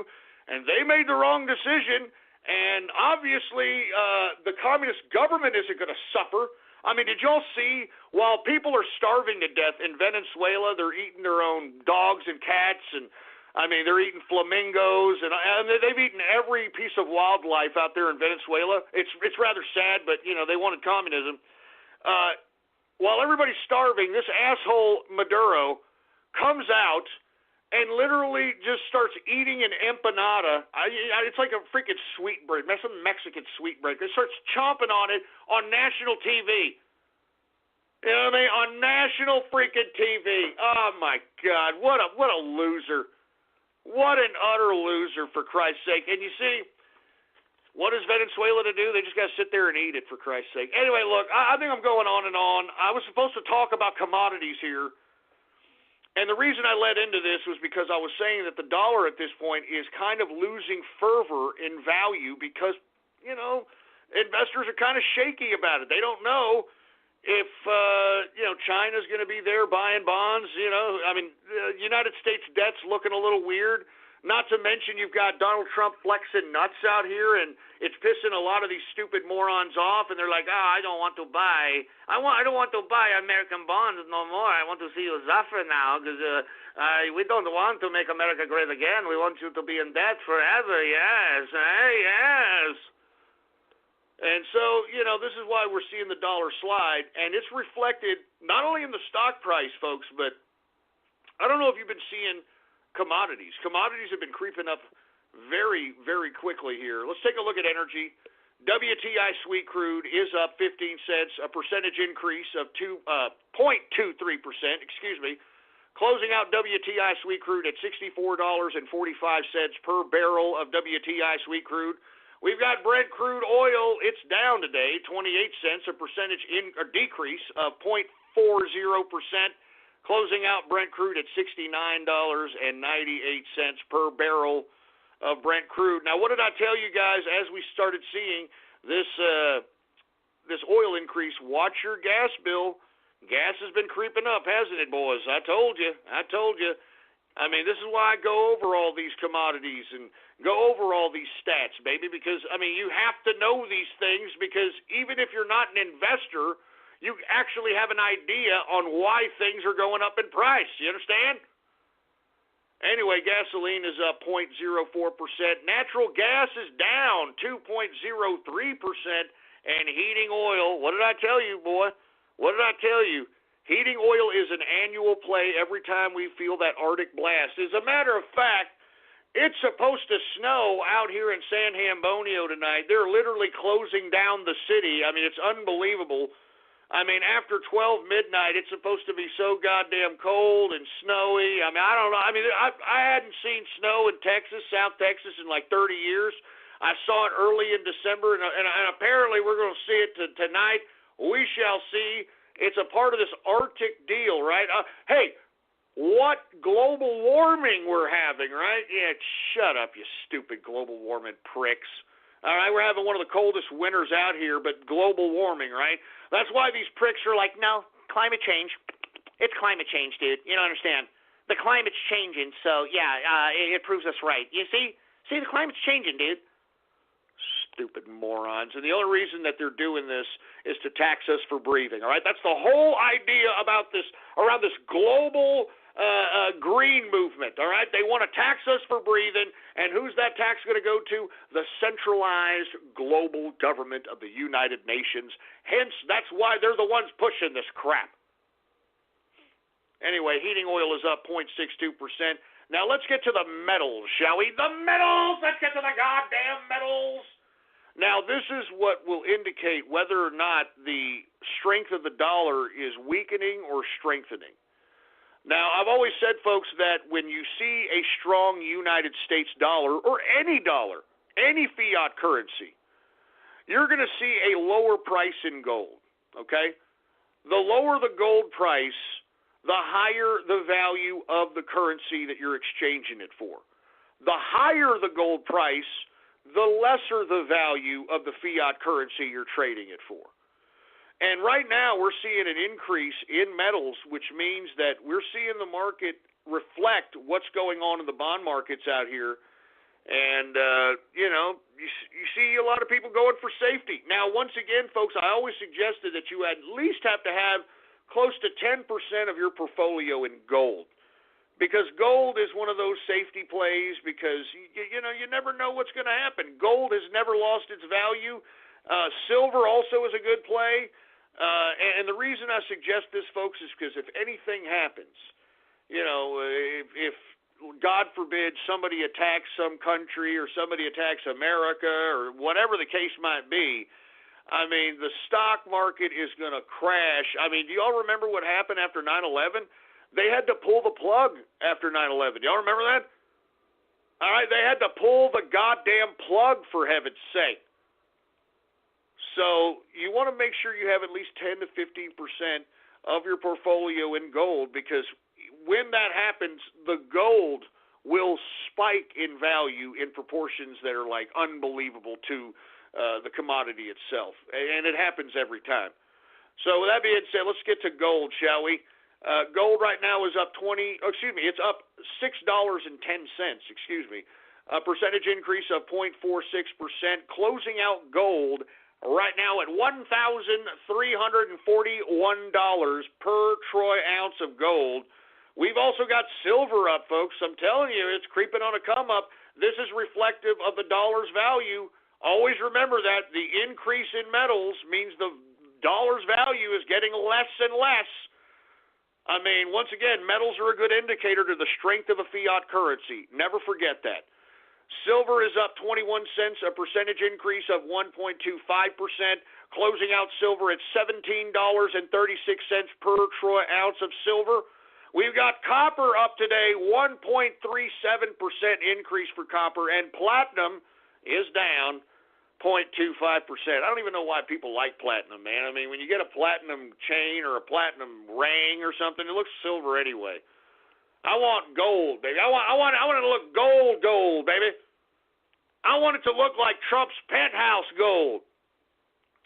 Anyway, let's get to commodities. Let's get to grain, shall we? Corn, it's up 0.65%, and you're going to see a lot of green in the agriculture commodities because, once again, why? The U.S. dollar is losing value. So if the U.S. dollar continues to lose value here for the next week, be expecting to see an increase in prices when you go to the grocery store. And this is why I cover the commodities. Even if you don't trade commodities, when you start hearing go say, oh, increase on this, increase on that, you're going to start realizing that, man, maybe I'll be paying more for corn, maybe I'll be paying more for this, for that, etc. So once again, corn up 0.65%, wheat is down 0.24%, oats is up 0.30%, rough rice is up 1.35% increase, soybean is up 0.47%, soybean oil is up 0.27%, canola up 0.29%. Let's go ahead and get to the soft, shall we? Now, once again, anything in red, considering that the dollar has lost value in the bond markets and in the trading market, the Forex as well, it's going to be reflective in the commodities. Now, any commodities that are in the red, the market is signifying in this environment, in this current environment, that there is enough to not necessarily run on this particular commodity because there's no scarcity in that commodity. And that's why you're going to see in the next couple of rundowns of the softs is that you're going to hear a lot of red. And the reason is because there's no interpreted scarcity in the market as it reflects the commodities traders. And, of course, these people, for all those that don't know how to trade commodities, it is a very, very big baller of a game. All right, now let me explain this because, I want you all to know, okay, I want you all to know what exactly is being traded when it comes to these percentages that I'm reading you here. Now, when I say, like cocoa, for instance, I'm going to cover cocoa. It's down today 0.73%. Now, what does that mean? That means that the contract for the next cocoa shipment, which comes out in March of 2018, is down. Now, what that means is this. If you're a commodities trader, what you're doing is actually trading contracts for commodities to be delivered at a given date. Now, as you can see, the cocoa's contract ends at March 2018, so that means that this contract is going to be exchanging hands based on how much the market fluctuates up until March of 2018. And there's no holding the bag in commodities. If you hold the contract at the time of which it's over, then you have to make the arrangement on how the commodities that you just purchased in that contract get from point A to you, because you just bought them. All right? So basically, folks, what happens out here in the commodities markets is that speculators are trading the contracts of commodities that have a given date on them, delivery date, etc. So that's whenever I talk about the increase or the decrease, I'm talking about the actual commodities that are traded. And if you hold a contract to the end date, you have to make arrangements on how you're going to have that delivered to you because you now own it. So anyway, that's just a little bit of a rundown on commodities trading. It's a very, very big player game. I mean, you got to have a lot of money and you got to know your crap, to say the least. You know what I mean? There's a good movie about contract trading, and I'm talking about the 80s movie Trading Places. It's a very good comedy. If you have not seen it, it's got Dan Aykroyd, it's got Eddie Murphy, and it's basically a comedy that emphasizes commodities trading. So anyway, and that's where they make all their money, is in commodities contract trading. So let's continue going. Let's get to coffee. Coffee is down 0.45%. And by the way, I want to talk about Quantum. I forgot to tell you, Quantum just partnered with Starbucks Korea. They just partnered with Starbucks Coffee Korea. Now, I was unaware that South Koreans were nuts about coffee. I was unaware of this. And now that Quantum, I'm talking about the cryptocurrency. I don't mean to be, going back and forth here. Symbol QTUM. It was just announced. I gabbed it on my gab that they are in partnership with Starbucks Coffee Korea, which means Quantum, come on, maybe. It's going to go all the way up. But with that being said, I'm going to still say boycott Starbucks in America, because the asshole who was the CEO threatened the president when he first got elected that he was going to go out and hire, 10,000 illegal immigrants to try to, thumb his nose at the president. That's why I keep saying, boycott Starbucks. Anyway, coffee down 0.45%. Sugar is unchanged. We got orange juice down 0.22%. Cotton is down 0.82%. Lumber is up 0.50%. Rubber is down 0.23%. And ethanol is up 0.44%. Let's get to livestock. Live cattle, folks, is up 0.48%. That's reflected the down dollar. We've got the cattle feeder. It is also up 0.90%, and that's reflective because many commodities in the grain sector are components within the cattle feeder. So that's why you're seeing an increase in cattle feeder prices at this point. And lean hogs, folks, lean hog, it is up 0.68%. All right, and that, my friends, is the markets for your ass. All right, that's it right there. Anyway, folks, I'm sorry I went a little overboard on the markets, for Christ's sake. I mean, good God, man, I've wasted a lot of time on the markets here, but they have to be said, baby. I mean, people are making money with True Capitalist Radio, and you can't blame them. You can't blame them. Anyway, let me go ahead and transition right into Gab shout-outs. I know, everybody wants Gab shout-outs. I'm not looking forward to it, to say the least. But before I do it, let me go ahead and, let me just start drinking now, for Christ. I know y'all are going to piss me off, so let's go ahead and do it. More beer, for Christ's sake. Oh, yeah, baby. That's what I'm talking about. We got beer here, folks.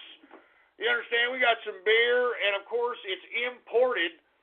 I don't want to promote any beers because, we're actually looking for some alcoholic beverage advertising out there.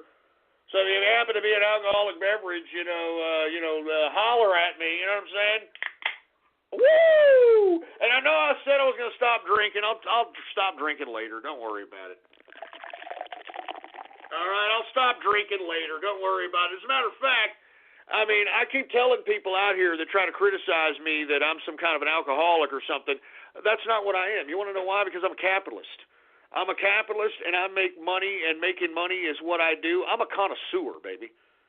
You understand that? I'm a connoisseur. That's what separates me from actual alcoholics out here. I'm not just drinking Kentucky Fried Chicken piss out here, all right? I'm not out here, getting the cheapest garbage that just says beer on the can, all right? I'm getting imported German beers that oblige the 1200 purity laws, for Christ's sake. Not to mention, I'm getting the best scotches. I'm getting the best brew because I'm a connoisseur, baby.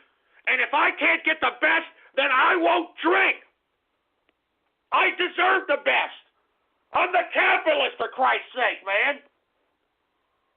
And let me tell you, as long as you can continue to make the money that's necessary for you to suffice whatever it is that you like to do in life, that's all that matters, baby. Anyway, before I get to Gab shout-outs, I want to say cheers to all the capitalist army that's listening to me and all the capitalists throughout the world. I want to say cheers, of course, to the Inner Circle and cheers to the greatest president in American history, and I'm talking about President Donald Trump. Cheers, baby, cheers.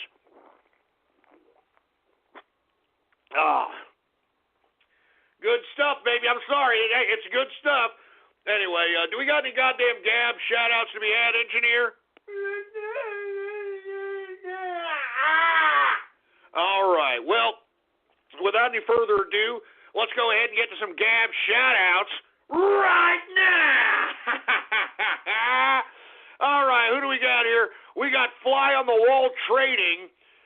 We've got the yellow shithole of Texas. Yeah, shut up, man. Do not be making fun of the yellow rose of Texas, boy.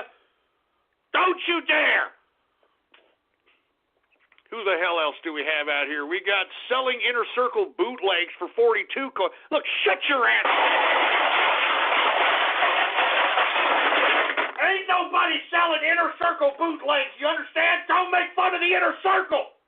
I don't know how many times I got to tell all you internet jerk-offs, don't make fun of the Inner Circle. They're my friends. They're my family, you idiot. Give me the mic. Yeah, you know right where to head. Don't make fun of the Inner Circle again, you piece of crap. Don't make fun of the Inner Circle again, you dumb prick. Jesus Christ, who the hell else do we have here? We got the trans Cantwell. Did you put a pair of balls on Chris Cantwell's face?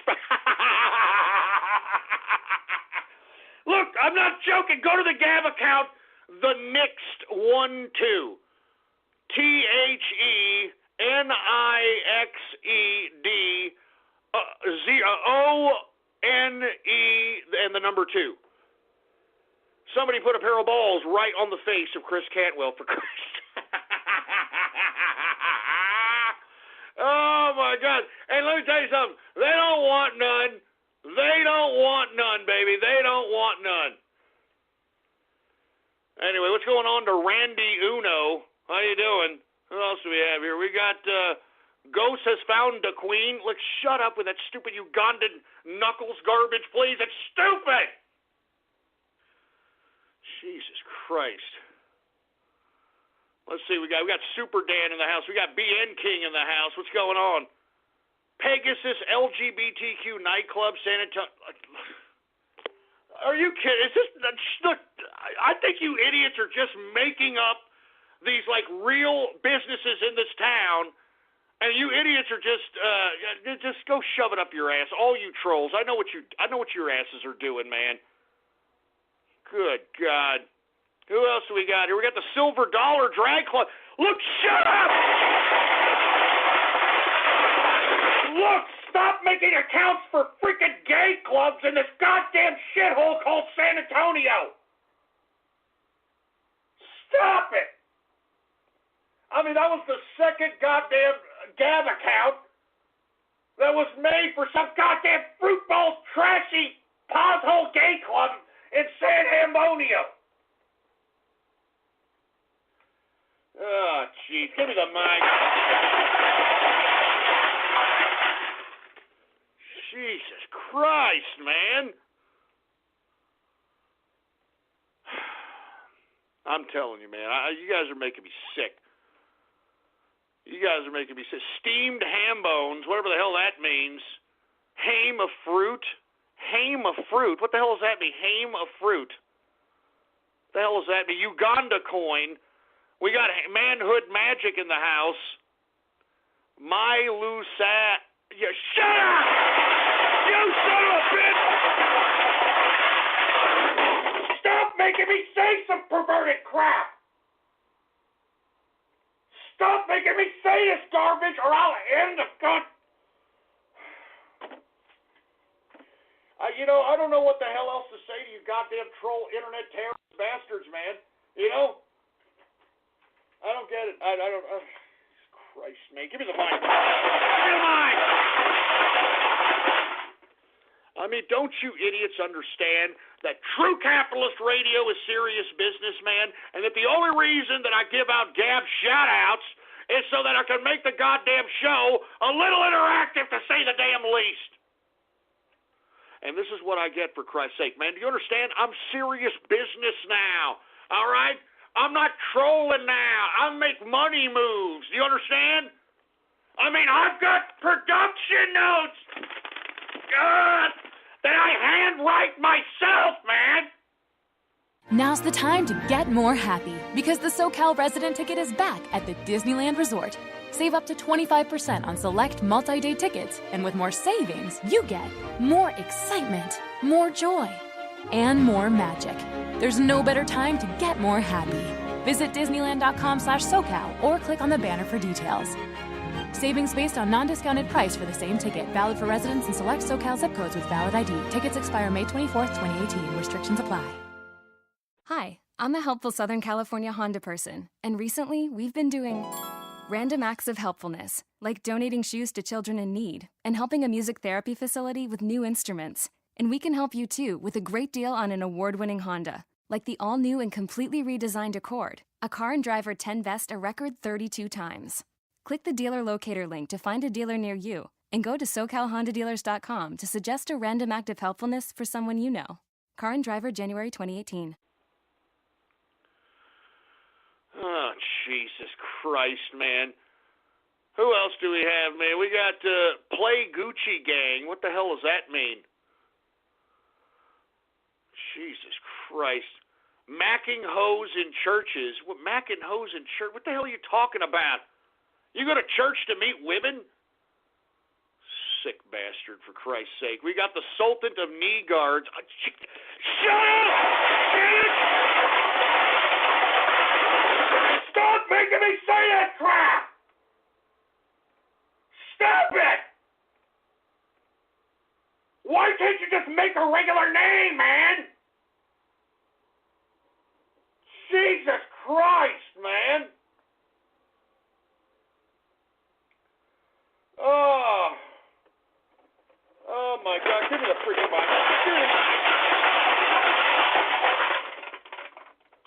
Jesus Christ, man. Stop making me say this crap. Give me my beer, for Christ's sake. You see, I knew I needed a drink, man. I knew this, man. I knew you assholes were going to make this goddamn crap a carpet-munching Monday. I knew it, man. Freaking knew it, man. Anyway, I'm just going to take a couple more of this because this is starting to piss me off, man. This is starting to piss me off. Oh, my God. We got Jizzmaster 3000, for Christ's sake. Who the hell else do we have here? We've got Ghostler Youth Boy Scouts. Oh, that's great. We've got Please Pray for Boat's Dog. Oh, man, I hope your dog's okay there, Boat. Man, it sucks. KFC supports sodomites get Popeyes. What the hell does that mean? What the hell is that? KFC supports sodomites get Popeyes? And by the way, that's what I did today, baby. I got that Lord that chicken for Popeye, yeah. I love that chicken for Popeye. As a matter of fact, man, I not only celebrated MLK Day, right, Martin Luther the King Day, by getting that Lord that chicken for Popeye. I also was blazing this song. Now, this song, folks. This takes true talent. I mean, just true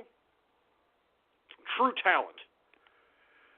Now, I'm going to go ahead and play this song for you. But this is what I was feeling like, baby, when I was eating that goddamn spicy Popeyes chicken for Martin Luther the King Day. Now, once again, for all you black folks that are saying, "Oh, man, that's racist, baby. That's racist, man." Remember, I almost choked on a goddamn chicken bone, Mama Cass style. So, maybe you could take some pleasure in that. All right. But either way, I was blazing this song. I would like for you all to hear this. It's by a woman named Logan Mack. All right, and it's called The Chicken Song, baby. The Chicken Song. Go ahead and roll it, engineer. This is for MLK Day, baby. Go ahead and roll it. Hey, engineer, what the hell you doing? Well, get it straight. Good God. You're always messing around with all kinds of wires back there. Do you got it or not? Jesus. Well, put it on. How do you want it? I want it fried. How do you like it? I like it with rice. How much do you eat it? I eat it all the time. Chicken, that's right. Love it when churches do the special jobs for me. I only pay $1 for any 2 pieces. Go, girl. Choose our different styles, including greens and baked beans. Yeah. Finger licking good, and it makes me want to scream. How do you want it? I want it fried. How do you like it? I like it with rice. How much do you eat it? I eat it all the time. Sing it with me. Chicken, that's right. Put up 2 pop shots, I threw 7 they were closed. I pulled up to the window and I asked the manager Joe to my order rice for some chicken and biscuits. I took the spoon, dove right in. Red beans and rice. This woman love her chicken, baby. Actually had some fries, mac and cheese, collard greens. Woo, yeah. Want it. It's the jam, baby. I like it with the rice. How much do you eat it? I eat it all the time. Sing it with me. Chicken. Wings on the chicken, breast on the chicken, thighs on the chicken, legs on the chicken. Oh, Lord. Chicken, that's right. Ooh, I want some rubber chicken with green on the side. Sing it, girl. Mac and cheese, good apple pie. Woo! Right, okra that can fill me more. If you tell them how you like it, you can get it for sure. Woo! Sing it, baby. How do you want it? How do you like it? I like it with rice. How much do you eat it? I eat it all the time. Sing it with me. Chicken, Chicken, come on, break it down. I don't want no beef, no. I don't want no ham, no. I don't want no turkey, no. I don't want no fish, no. All I want is my chicken, y'all. Want that chicken? My chicken. She want that chicken. My chicken, y'all. All I want is my chicken, y'all. Finger licking. No ham, no. I don't want no turkey, no. I don't want no fish, no. No beef, sugar, no. Man. My chicken, y'all. Lord. My chicken, y'all. Oh, my chicken, y'all. Oh. Preach, baby. Sing it to the Lord, baby. Sing it to the Lord. Hey, did he give that chicken 2 sides? And he gave that chicken wings. Did he give that chicken? Sing it to the Lord. And he gave that chicken 2 legs. That I believe that the Believe in that chicken, baby. Believe in that chicken. might live. How do you want it? How do you like it? Hootie hoo. Must you eat it all the time? Chicken, that's right. Woo! My God! My God! My God! That woman was singing to the Lord, baby. Anyway, I was listening to that right there, folks, all right? Listen a little bit of that. And, that's all there is to it, all right? I'm sorry. Look, I know it's Martin Luther the King Day. Everybody out here thinks that I'm some bad guy now. But, hey, that song was actually written by a black woman who was serious about her finger-licking chicken, all right? So, anyway, with that being said, let's just move on, for Christ's sake, all right? Screw you people on Gab. I know what y'all are doing, all right? I know what y'all are doing, so go shove it up your ass. I mean, look, I've got production notes here that I got a show to do. I got a show to do here. Anyway, with that being said, let's go ahead and go with the show, man. We don't even have that much time. I mean, time has literally gone by fast as hell. Fast as hell, for heaven's sake.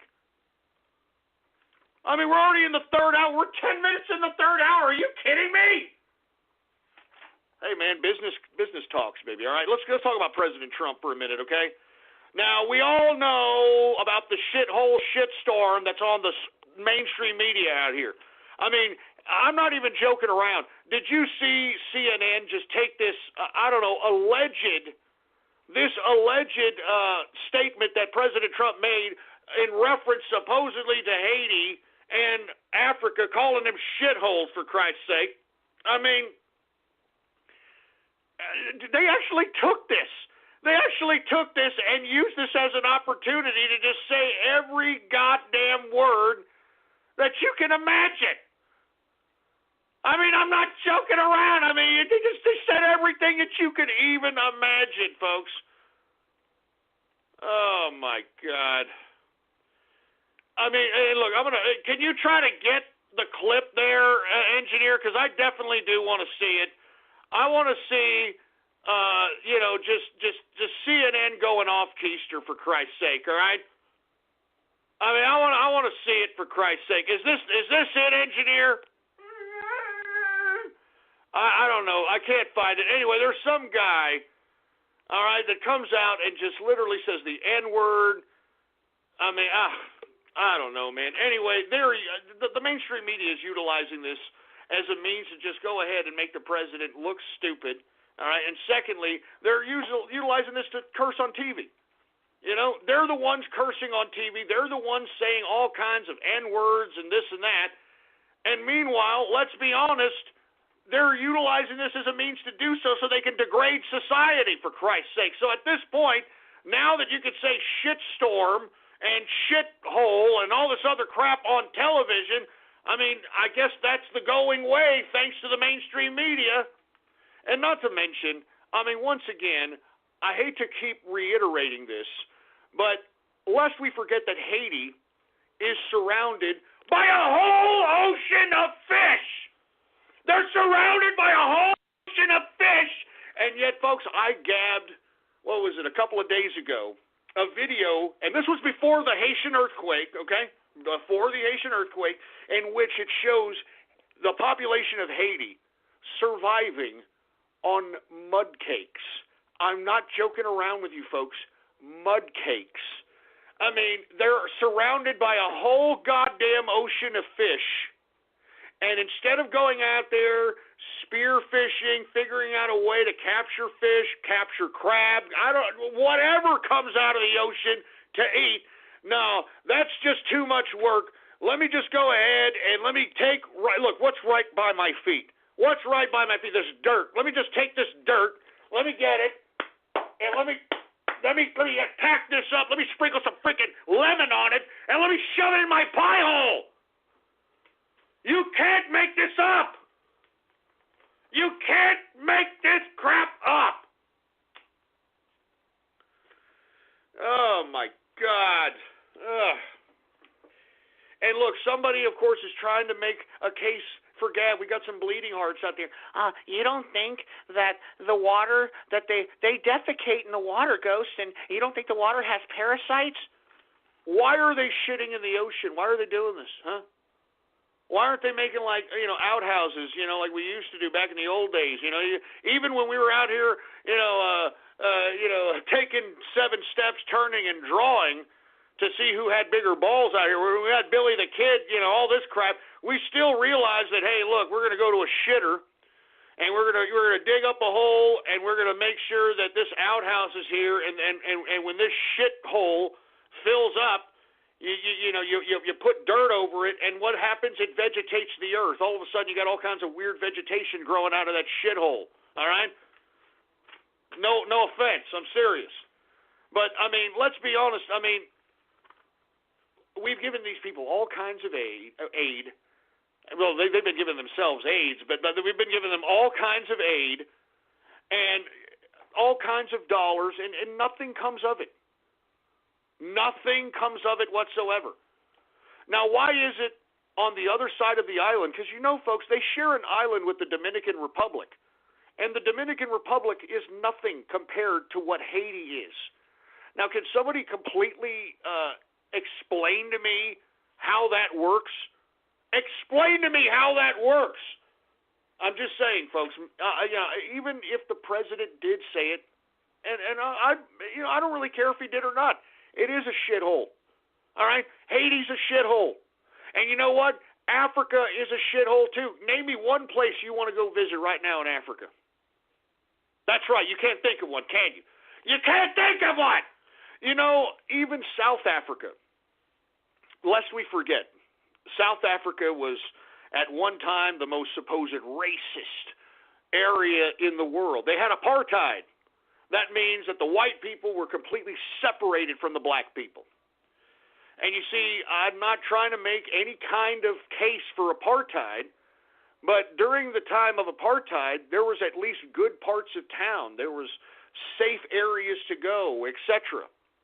And then once the African National Congress, the ANC, which is affiliated with Nelson Mandela, when they finally caused enough freaking ruckus to take over, what has happened to South Africa since then? Huh? It's turned into a shithole! It's turned into a damn shithole! I guarantee you, go down to South Africa right now as a tourist and see if your ass doesn't get killed. I'm not even joking around. Go to South Africa right now if you think it's so goddamn safe and see if you don't get killed. I'm not even kidding. It's that dangerous out there. It's worse. I mean, the irony is that the ANC, the African National Congress, and Mandela, they were supposed to take over apartheid to make things better. The folks that helped Mandela and helped the African National Congress to take over South Africa, they are in worse positions and in worse poverty than they were 40, 50 years ago, for Christ's sake. I mean, and is that a coinkydink? Is that a coinkydink? I don't think so, folks. It's a shithole over there, okay? It's a shithole, and if you don't like it, well, then you go out there and help those people. How about that? Huh? Why don't you go out there and help those people? Stupid morons.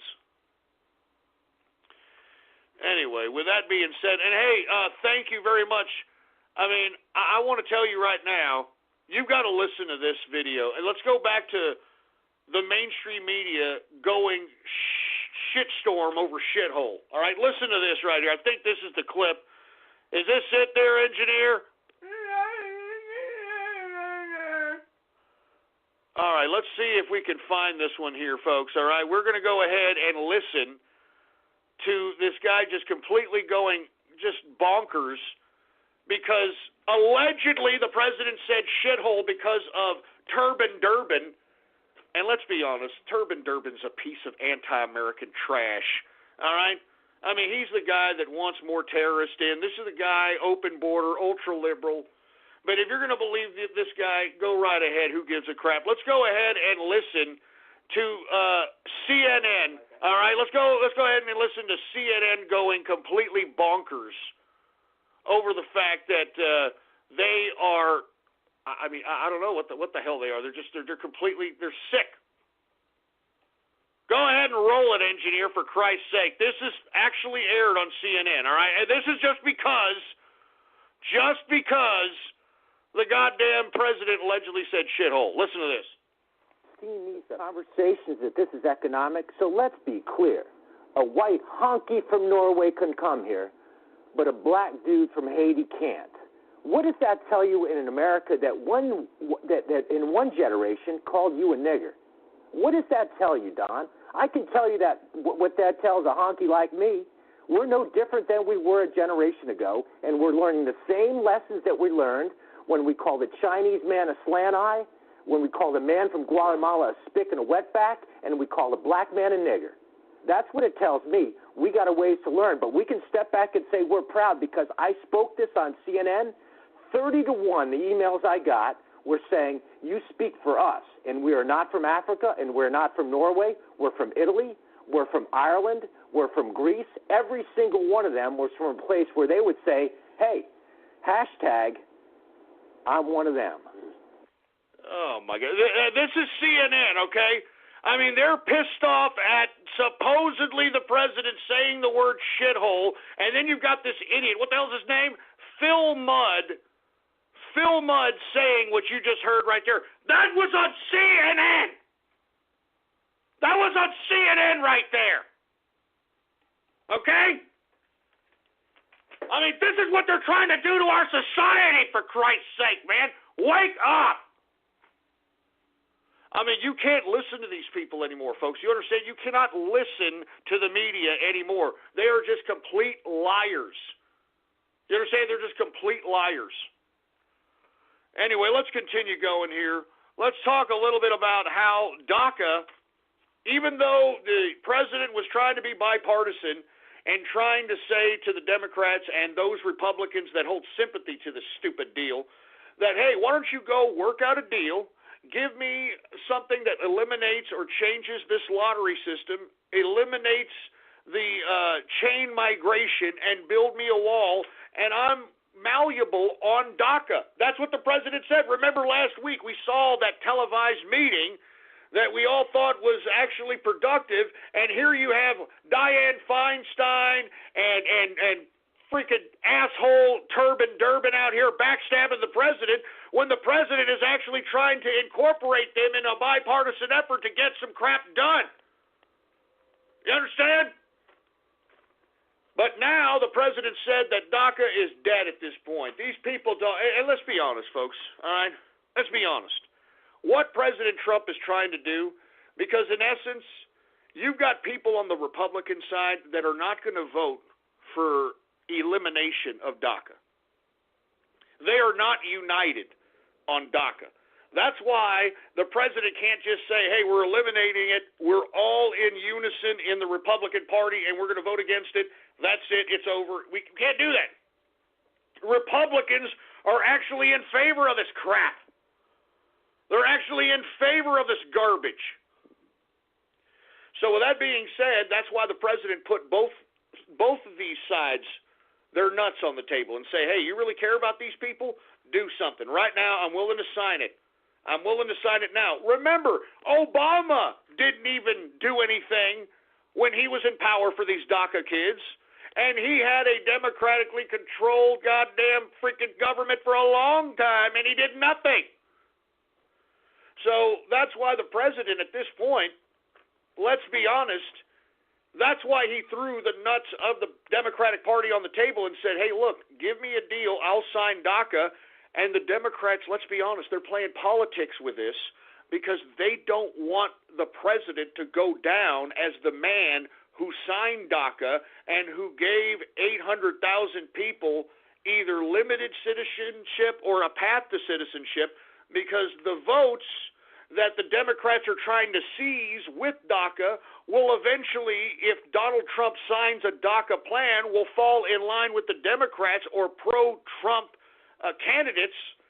And I think that's what Trump's trying to do. I think he's trying to steal the issue from the Democrats, and whether there is a clean DACA deal or not, I particularly don't want one, but whether there is one or not, he has stolen that particular issue away from the Democrats, because either way, the Democrats have egg on their face.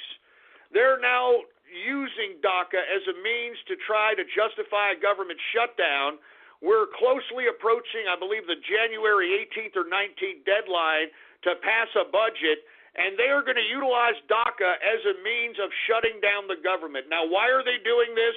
Because they're trying to play politics. The president said to them that, hey, I'll sign a DACA deal, just build the wall, eliminate chain migration, and eliminate this lottery system that we have in immigration, and we've got a DACA deal. We got it. They don't want to do it. The Democrats know if Trump signs it, he's going to go down as the person who legalized these people, and the votes will go to the Republicans or pro-Trump candidates. Okay? And right now, in my personal opinion, I believe that the Democrats are, I think they've lost this issue.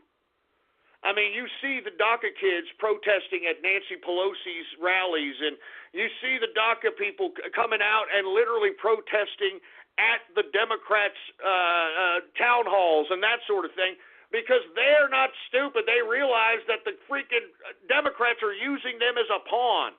They don't really care about these people. If they did, they would have solved the problem back when Barack Obama was in power, but they didn't.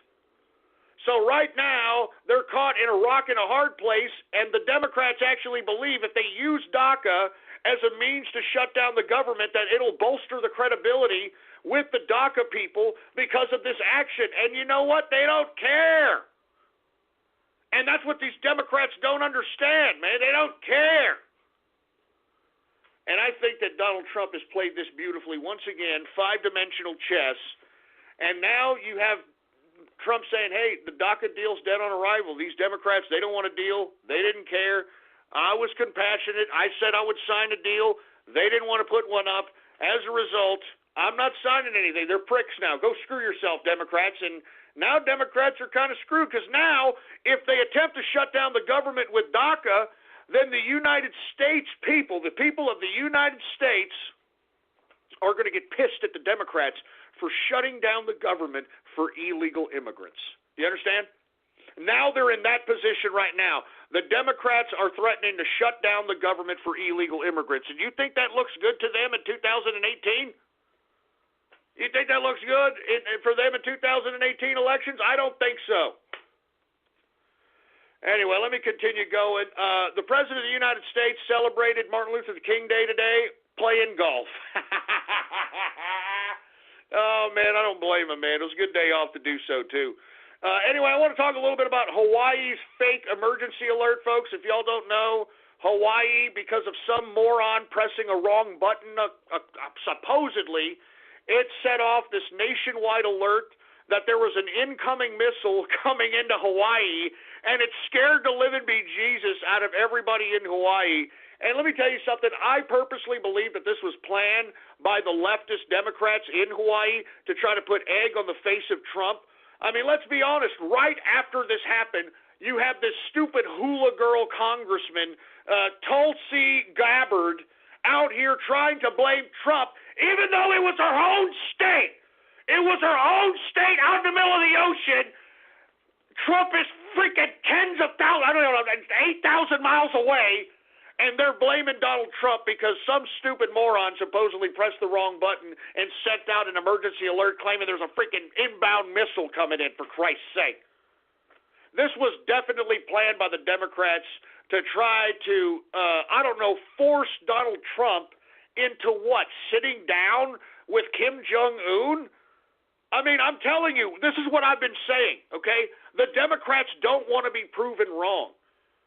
What Trump has done with his strategy with North Korea has yielded more than over 30 years of diplomacy with talking to North Korea, going back as far as Bill Clinton, for Christ's sake, man.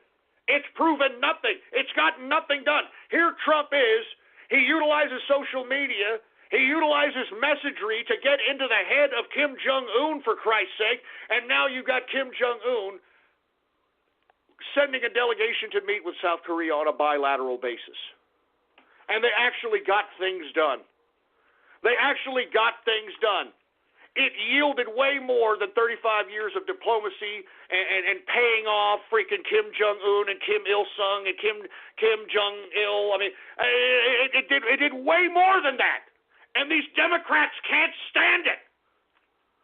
They can't stand it. That's why, in my opinion, they pulled off this fake emergency alert of an incoming missile coming into Hawaii so that they could somehow force the president into sitting down with Kim Jong-un, which I don't think he should. I don't think he should until Kim Jong bows down in a capacity that shows that he honors the president. You understand that? But no, you got this hula girl who should be laying people coming out of a plane in Hawaii over here talking about how it's the president's fault and how he should sit down with Kim Jong-un. Shove it up your ass. Let me tell you something. You people in Hawaii, you need to realize that unfortunately you're all alone out there in the goddamn middle of the ocean, okay? That's a trade-off. I hate to say it. It's a trade-off living in a paradise that you're possibly going to be one prime target if anyone decides to hit up the United States, okay?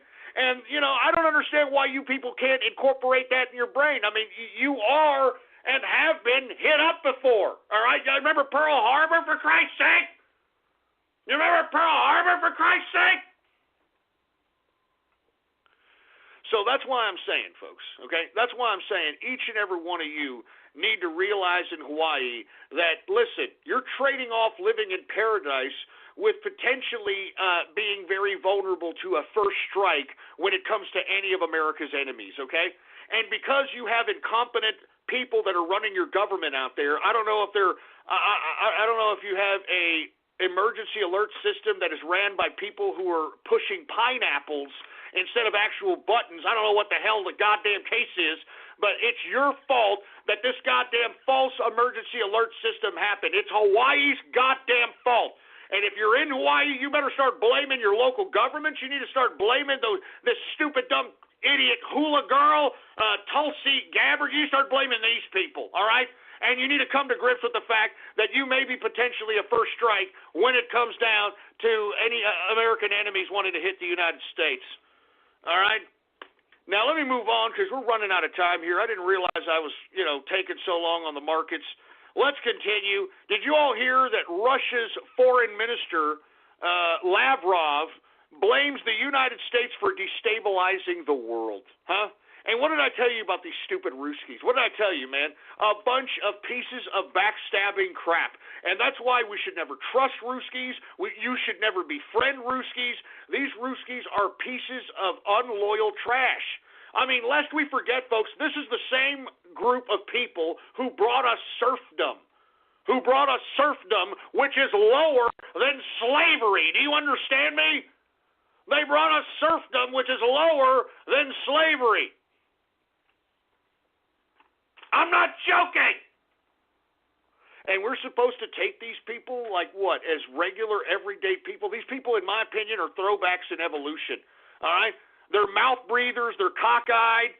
I mean, I don't trust Russians, folks, and this is the perfect example for it. Remember in 2016, all you people that were on the Trump train, they were putting up pictures of manlet-looking Putin and trying to praise Russia and all this crap. Look at this. I told you, they're backstabbing pieces of trash.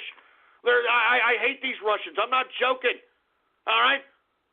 I mean, I'm not joking. I mean, look at this. Lavrov, he's touting that North Korea and Iran are the reasons why the United States is destabilizing the world, which both of these countries have been a thorn in the ass of the United States. Remember when George W. Bush said they were an axis of evil? Remember that crap? Jesus Christ. And Lavrov continued to say that, and he claims that the West is losing its dominance in the world, and it must accept a multipolar new world order. That's his words. That's Lavrov. He's the foreign minister of Russia. The guy that comes over here is the equivalent of the Secretary of State of the United States. This asshole has the audacity to say this. And that's what I'm telling you. This is what you get with Russia. They're pieces of trash, man. They're pieces of trash. So there you go. All you people that were supporting Russia, here you go. Now they're blaming Trump for destabilizing the world. Trump hasn't done crap. He hasn't done anything. Hi, I'm a helpful Southern California Honda person, and recently we've been doing random acts of helpfulness, like donating shoes to children in need and helping a music therapy facility with new instruments. And we can help you too with a great deal on an award-winning Honda, like the all-new and completely redesigned Accord, a Car and Driver 10 Best a record 32 times. Click the dealer locator link to find a dealer near you, and go to SoCalHondaDealers.com to suggest a random act of helpfulness for someone you know. Car and Driver, January 2018. And what did I tell you back in 2016? You think that Russia is pro-Trump? I told you guys back then that they were not pro-Trump. They were trying to do whatever it took to stop Trump from winning the election. And take a look at the Russian dossier. I mean, I hate to keep bringing that up, but the Russian dossier, that proves Russian influence in the election. And what that proves is that whoever paid for the Russian dossier, which Hillary Clinton admitted to paying for, then they were the ones that actually paid Russians to gather intelligence about another candidate. So if anybody belongs with any charges as it pertains to collusion with Russia, as it pertains to meddling into elections, it's Hillary Clinton and the Democrats. And that's why the Democrats and Hillary Clinton are so gung-ho about continuing this Mueller investigation, by continuing to perpetuate this idea that Trump and Russia had something to do with each other. They don't. As a matter of fact, I mean, it should prove to you that Trump has no loyalty to Russia when he armed the Ukrainians recently. The anti-Russian separatist Ukrainians armed them with Javelin missiles so that they could take out Russian tanks. Oh, yeah, it sounds like somebody that's definitely colluding with Russia, for Christ's sake. Let me tell you something. You Russians are pieces of trash. You Russians are pieces of crap. And I'm going to be honest with you. If you're from Russia right now, why you're allowing Vladimir Putin and Lavrov and all these closet communists walk the face of Russia without bum-rushing them to some capacity, well, that just proves to you that you want to be put in serfdom again, man. I mean, let me tell you something. Vladimir Putin is nothing more than a communist thief. He's a communist thief. I mean, look up his net worth. He's worth $160 billion. How the hell did Vladimir Putin get $160 billion? He stole it! He stole it like a communist thief! Vladimir Putin stole that money! He's a communist scumbag thief! And I spit on him! I spit on that stupid manlet! Puh! Anyway, folks, look, I'm going to run through this. Turkey's Erdogan. Let's get to some more news here. Turkey's Erdogan, the leader of Turkey, he's threatening military action on Syrian Kurds who are allied with the United States, which is very interesting because he's not only challenging us on the front of Syria, he also said recently that Bashar al-Assad has to go, which is very confusing because the Russians spent a lot of military capital in attempting to preserve the leadership of Bashar al-Assad. And I thought at one time you have Turkey, and well, not at one time, they're allies. Remember, they met recently in Sochi and had a military deal going on. So what's going on here? Turkey's threatening to implement military action on Syrian Kurds that are allied with the United States. At the same time, trying to say that Bashar al-Assad must be taken down. What is Turkey up to? Well, much like I said, after the fake coup that that Erdogan threw on himself in Turkey in July of 2016. What did I say was going to happen after that? I said this man was going to start incrementally taking more and more territory so that he can go and round up and attempt to recreate the Ottoman Empire, folks.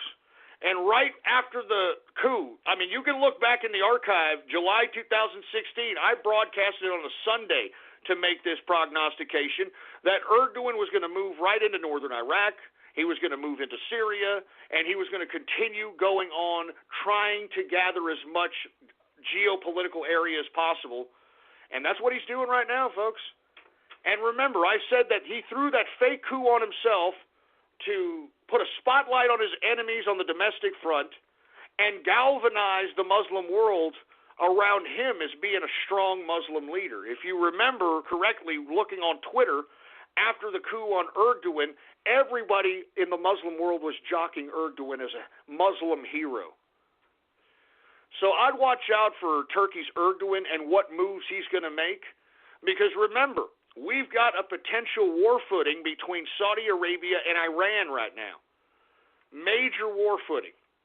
And I'm afraid that if there is an actual conflict between Saudi Arabia and Iran, that Turkey is going to flank them from the sides and potentially take over the Middle East. I'm not saying that that is a high probability, but it's definitely possible.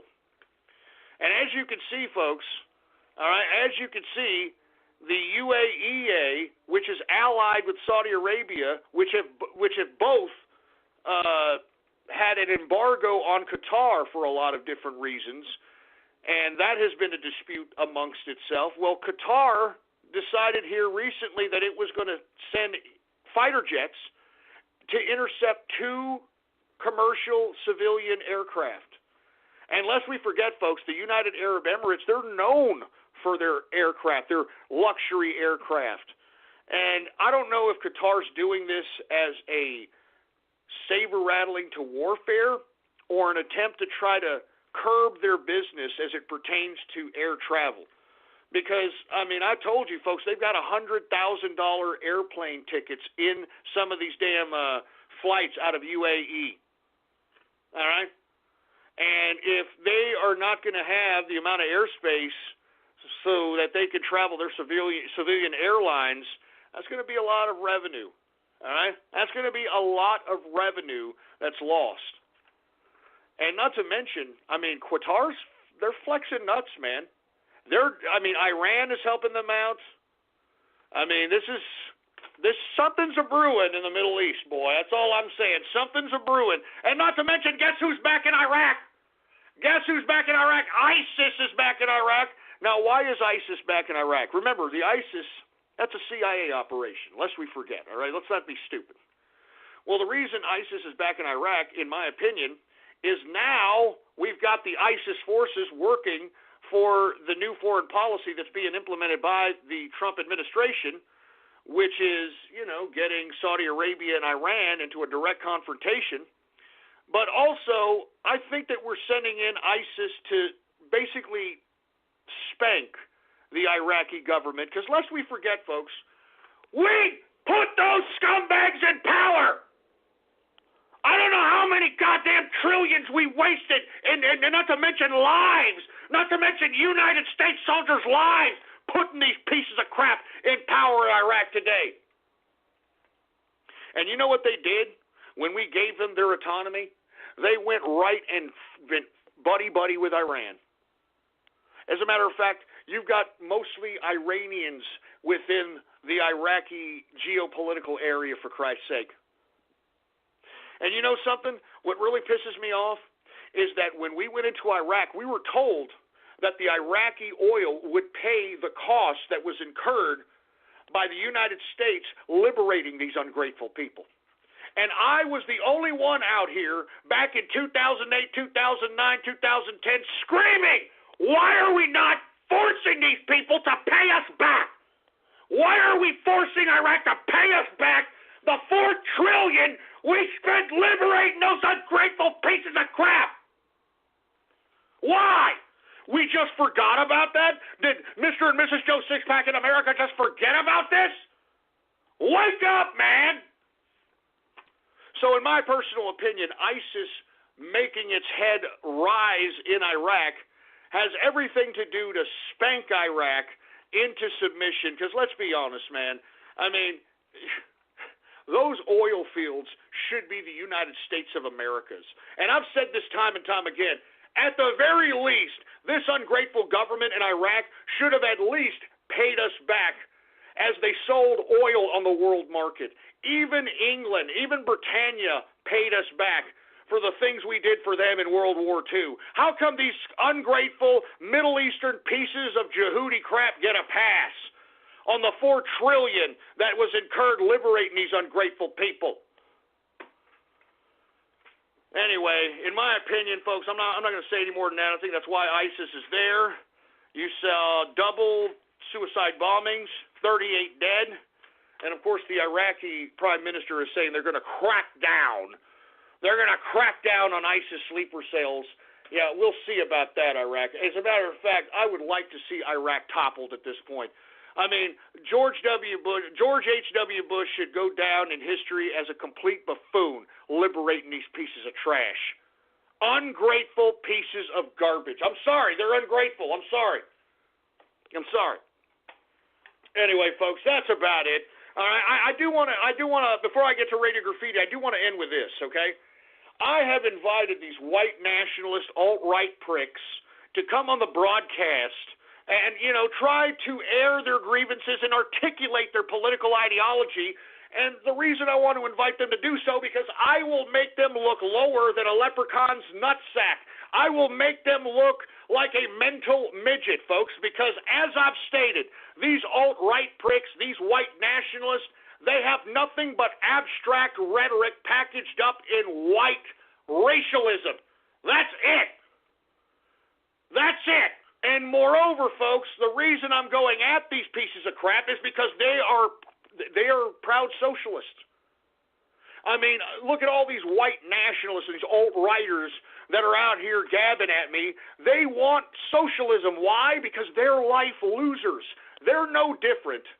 And literally, not only are they no different in the kind of person they are, but in the political ideology they want, they're no different than Antifa. Do you understand? The alt-right and white nationalists, they want socialism. That's what Antifa wants. That's what Antifa wants.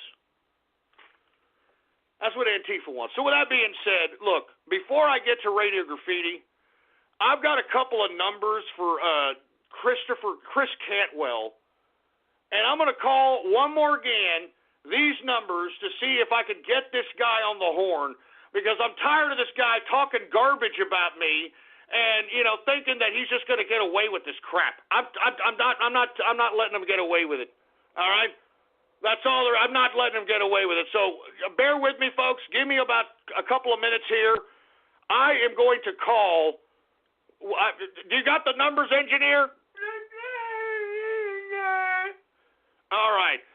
I'm going to call a few of these numbers, and I hope that I get an answer from a Chris Cantwell. And if not, we're moving right on to Radio Graffiti here. All right. Do you got the number, engineer? You going to do this? All right, let's see if we get an answer on this one.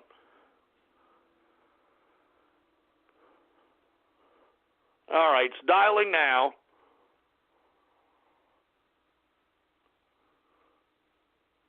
It's dialing. I don't know what the hell's going on. Hello? Hello, we are not available now. Please leave your name and phone number after the beep. We will return your call. Yes, this message is for Christopher Cantwell. This is Ghost from True Capitalist Radio, who literally made you look lower than a leprechaun's nutsack by calling you out on your abstract fakery and, your rhetorical garbage that you continuously spew out of your face hole. I have given you ample opportunity to come to my broadcast so that you can defend yourself, and you don't, okay, because you're a piece of trash, all right? So once again, you're welcome to come on True Capitalist Radio so I can out-debate you and show you that you're nothing. You're nothing but a leftist agitator. Do you understand me, you socialist piece of trash? You're the reason why you give the leftist fodder. You give the leftist fodder for saying, oh, look at all the Nazis and look at this and that. When you know you were a leftist, you know Andrew Anglin was a leftist, a vegan leftist at that, an anti-racist, and then what, miraculously, you guys are going to find the epiphany of what, Hitler's anal passage, and all of a sudden become white power? Bull crap. I'm challenging you once again. You come to my broadcast if you got the balls, you piece of cue ball crap. Get him off! Get him off! I'm going to try one more number, folks. All right, I'm trying one more number because I'm not putting up with this, man. You're not going to talk garbage about me. And you're not going to sit here and mooch off of my goddamn broadcast when I'm sitting here calling you out, you stupid, dumb idiot. All right? Goddamn son of a bitch. Call up another number here.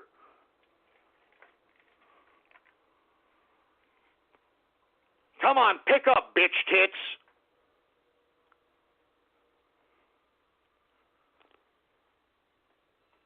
Pick up. We're waiting for him to pick up here.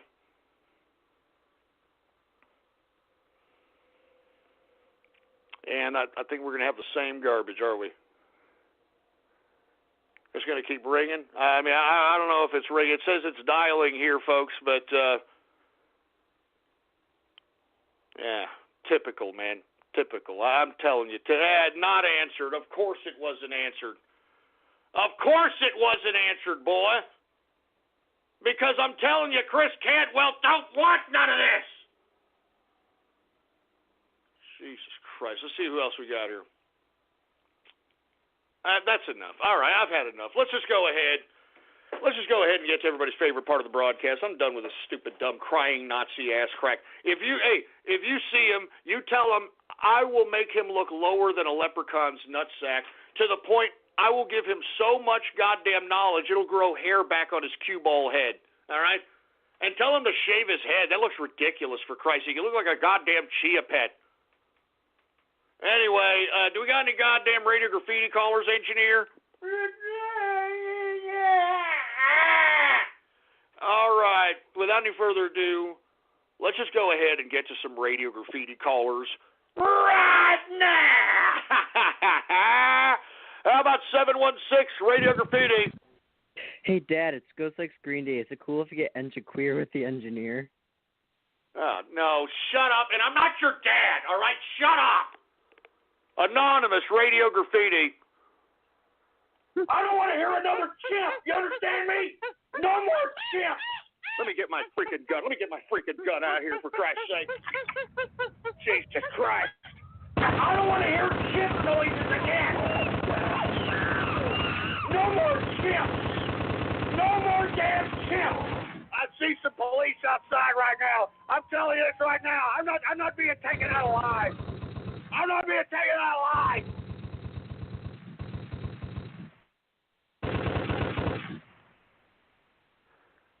Yeah, real funny, you stupid idiot. Damn it.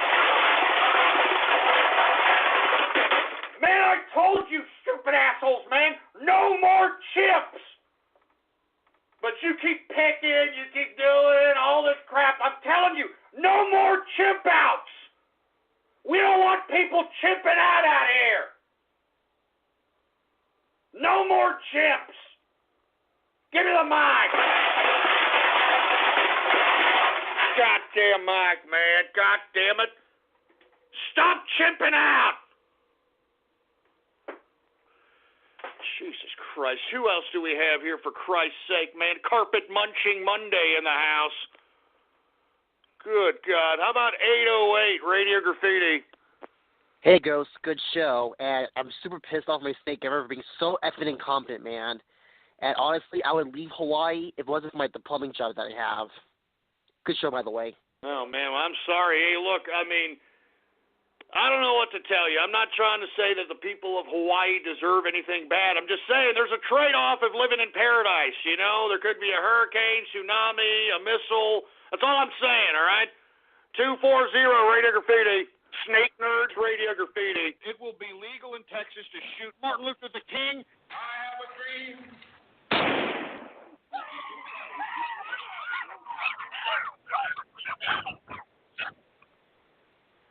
Man, that's freaking racist! Good job! Oh, my God. Look, I don't approve of that crap. I do not approve of that. You assholes are going to get me kicked off the air. I mean, what the hell? What the hell? I do not approve of that. That's racist. That's garbage. Freaking snake nerd. Give me the mic. Freaking snake nerd. I could have expected this kind of racist garbage out of you, man. I should have expected. That's freaking racist, man. Hi, I'm a helpful Southern California Honda person, and recently we've been doing random acts of helpfulness, like donating shoes to children in need and helping a music therapy facility with new instruments. And we can help you too with a great deal on an award-winning Honda, like the all-new and completely redesigned Accord, a car and driver 10 best a record 32 times.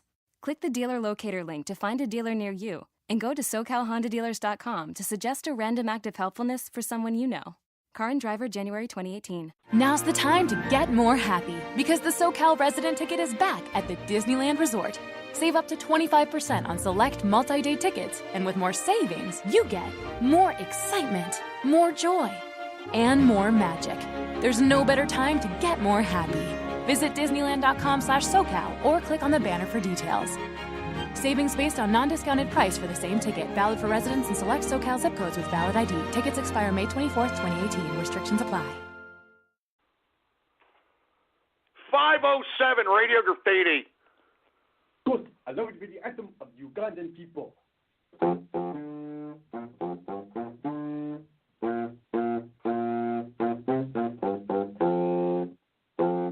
Hey, asshole, look, I know you think you're a good tuba player, but you suck, all right? Stick your tuba right up your clogged up colon hole. Stupid idiot. 305 Radio Graffiti. This is what I was feeling like, baby, when I was fucking that goddamn chicken for Martin Luther the King Day.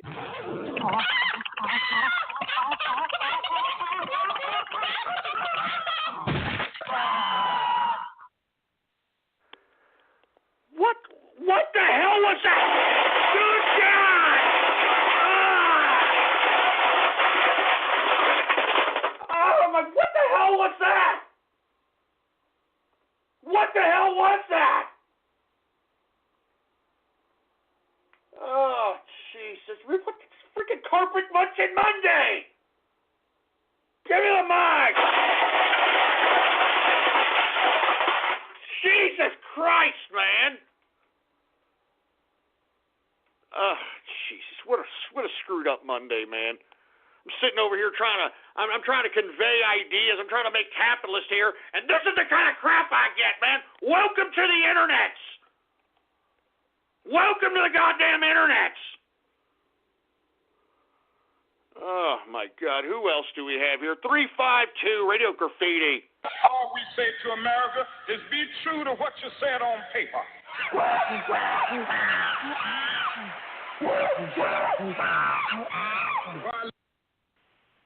Asshole, stop with the chimp! Damn it!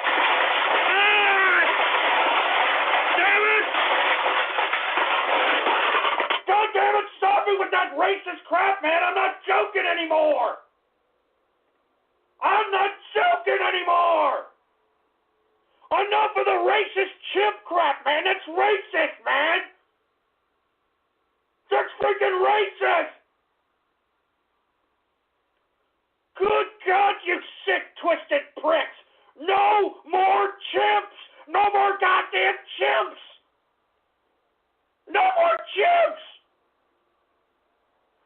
Give me the mic!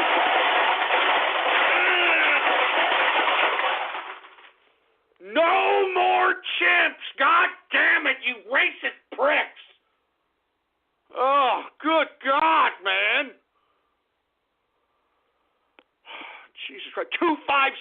Radio Graffiti. Hello, this is Sirius Samsung. As a tribute to MLK Day, I have a dream that I have a nigga bro. Nigga bro. Nigga bro. Nigga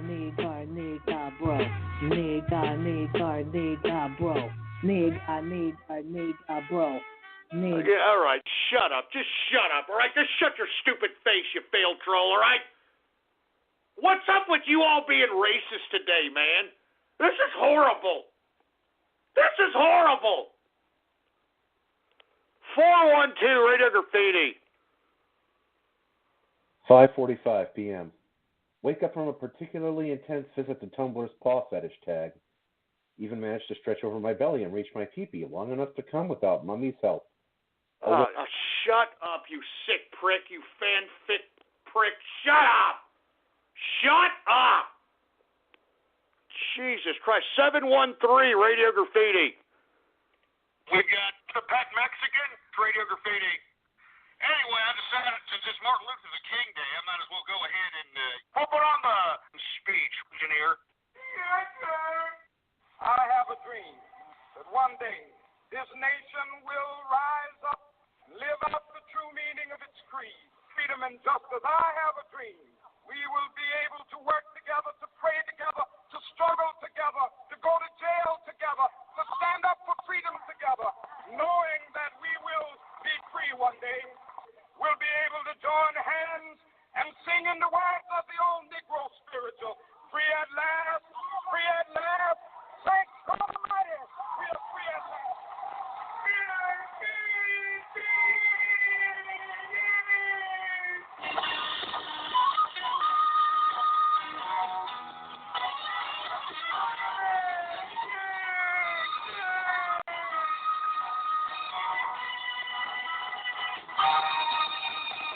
Black man in a white man's town.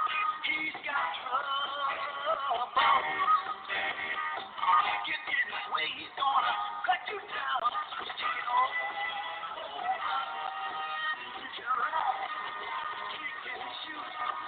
Don't take nothing from nobody. Oh, he's black, bad, scared of nothing. Yeah, he's so bad. They call him boss. He's a boss. Call him nigga. He's so bad. They call him boss. He's a boss. Call him nigga. You know, just get that crap. Get that crap. Get it! Goddamn piece of crap! God damn it! You see what they're doing, engineer?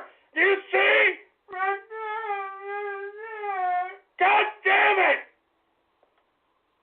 God damn it! On MLK Day, God damn! Give me the mic! Give me the mic! Look, we're not ending on that one, man. We're not gonna end on that crap. You good God, we're not doing it. We're not doing it. 352 Radio Graffiti.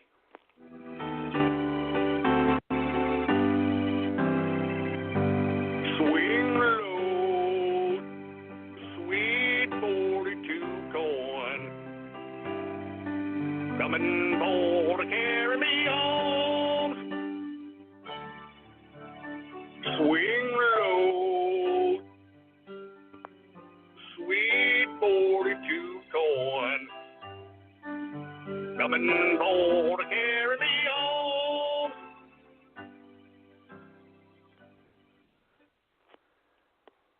You sack of crap.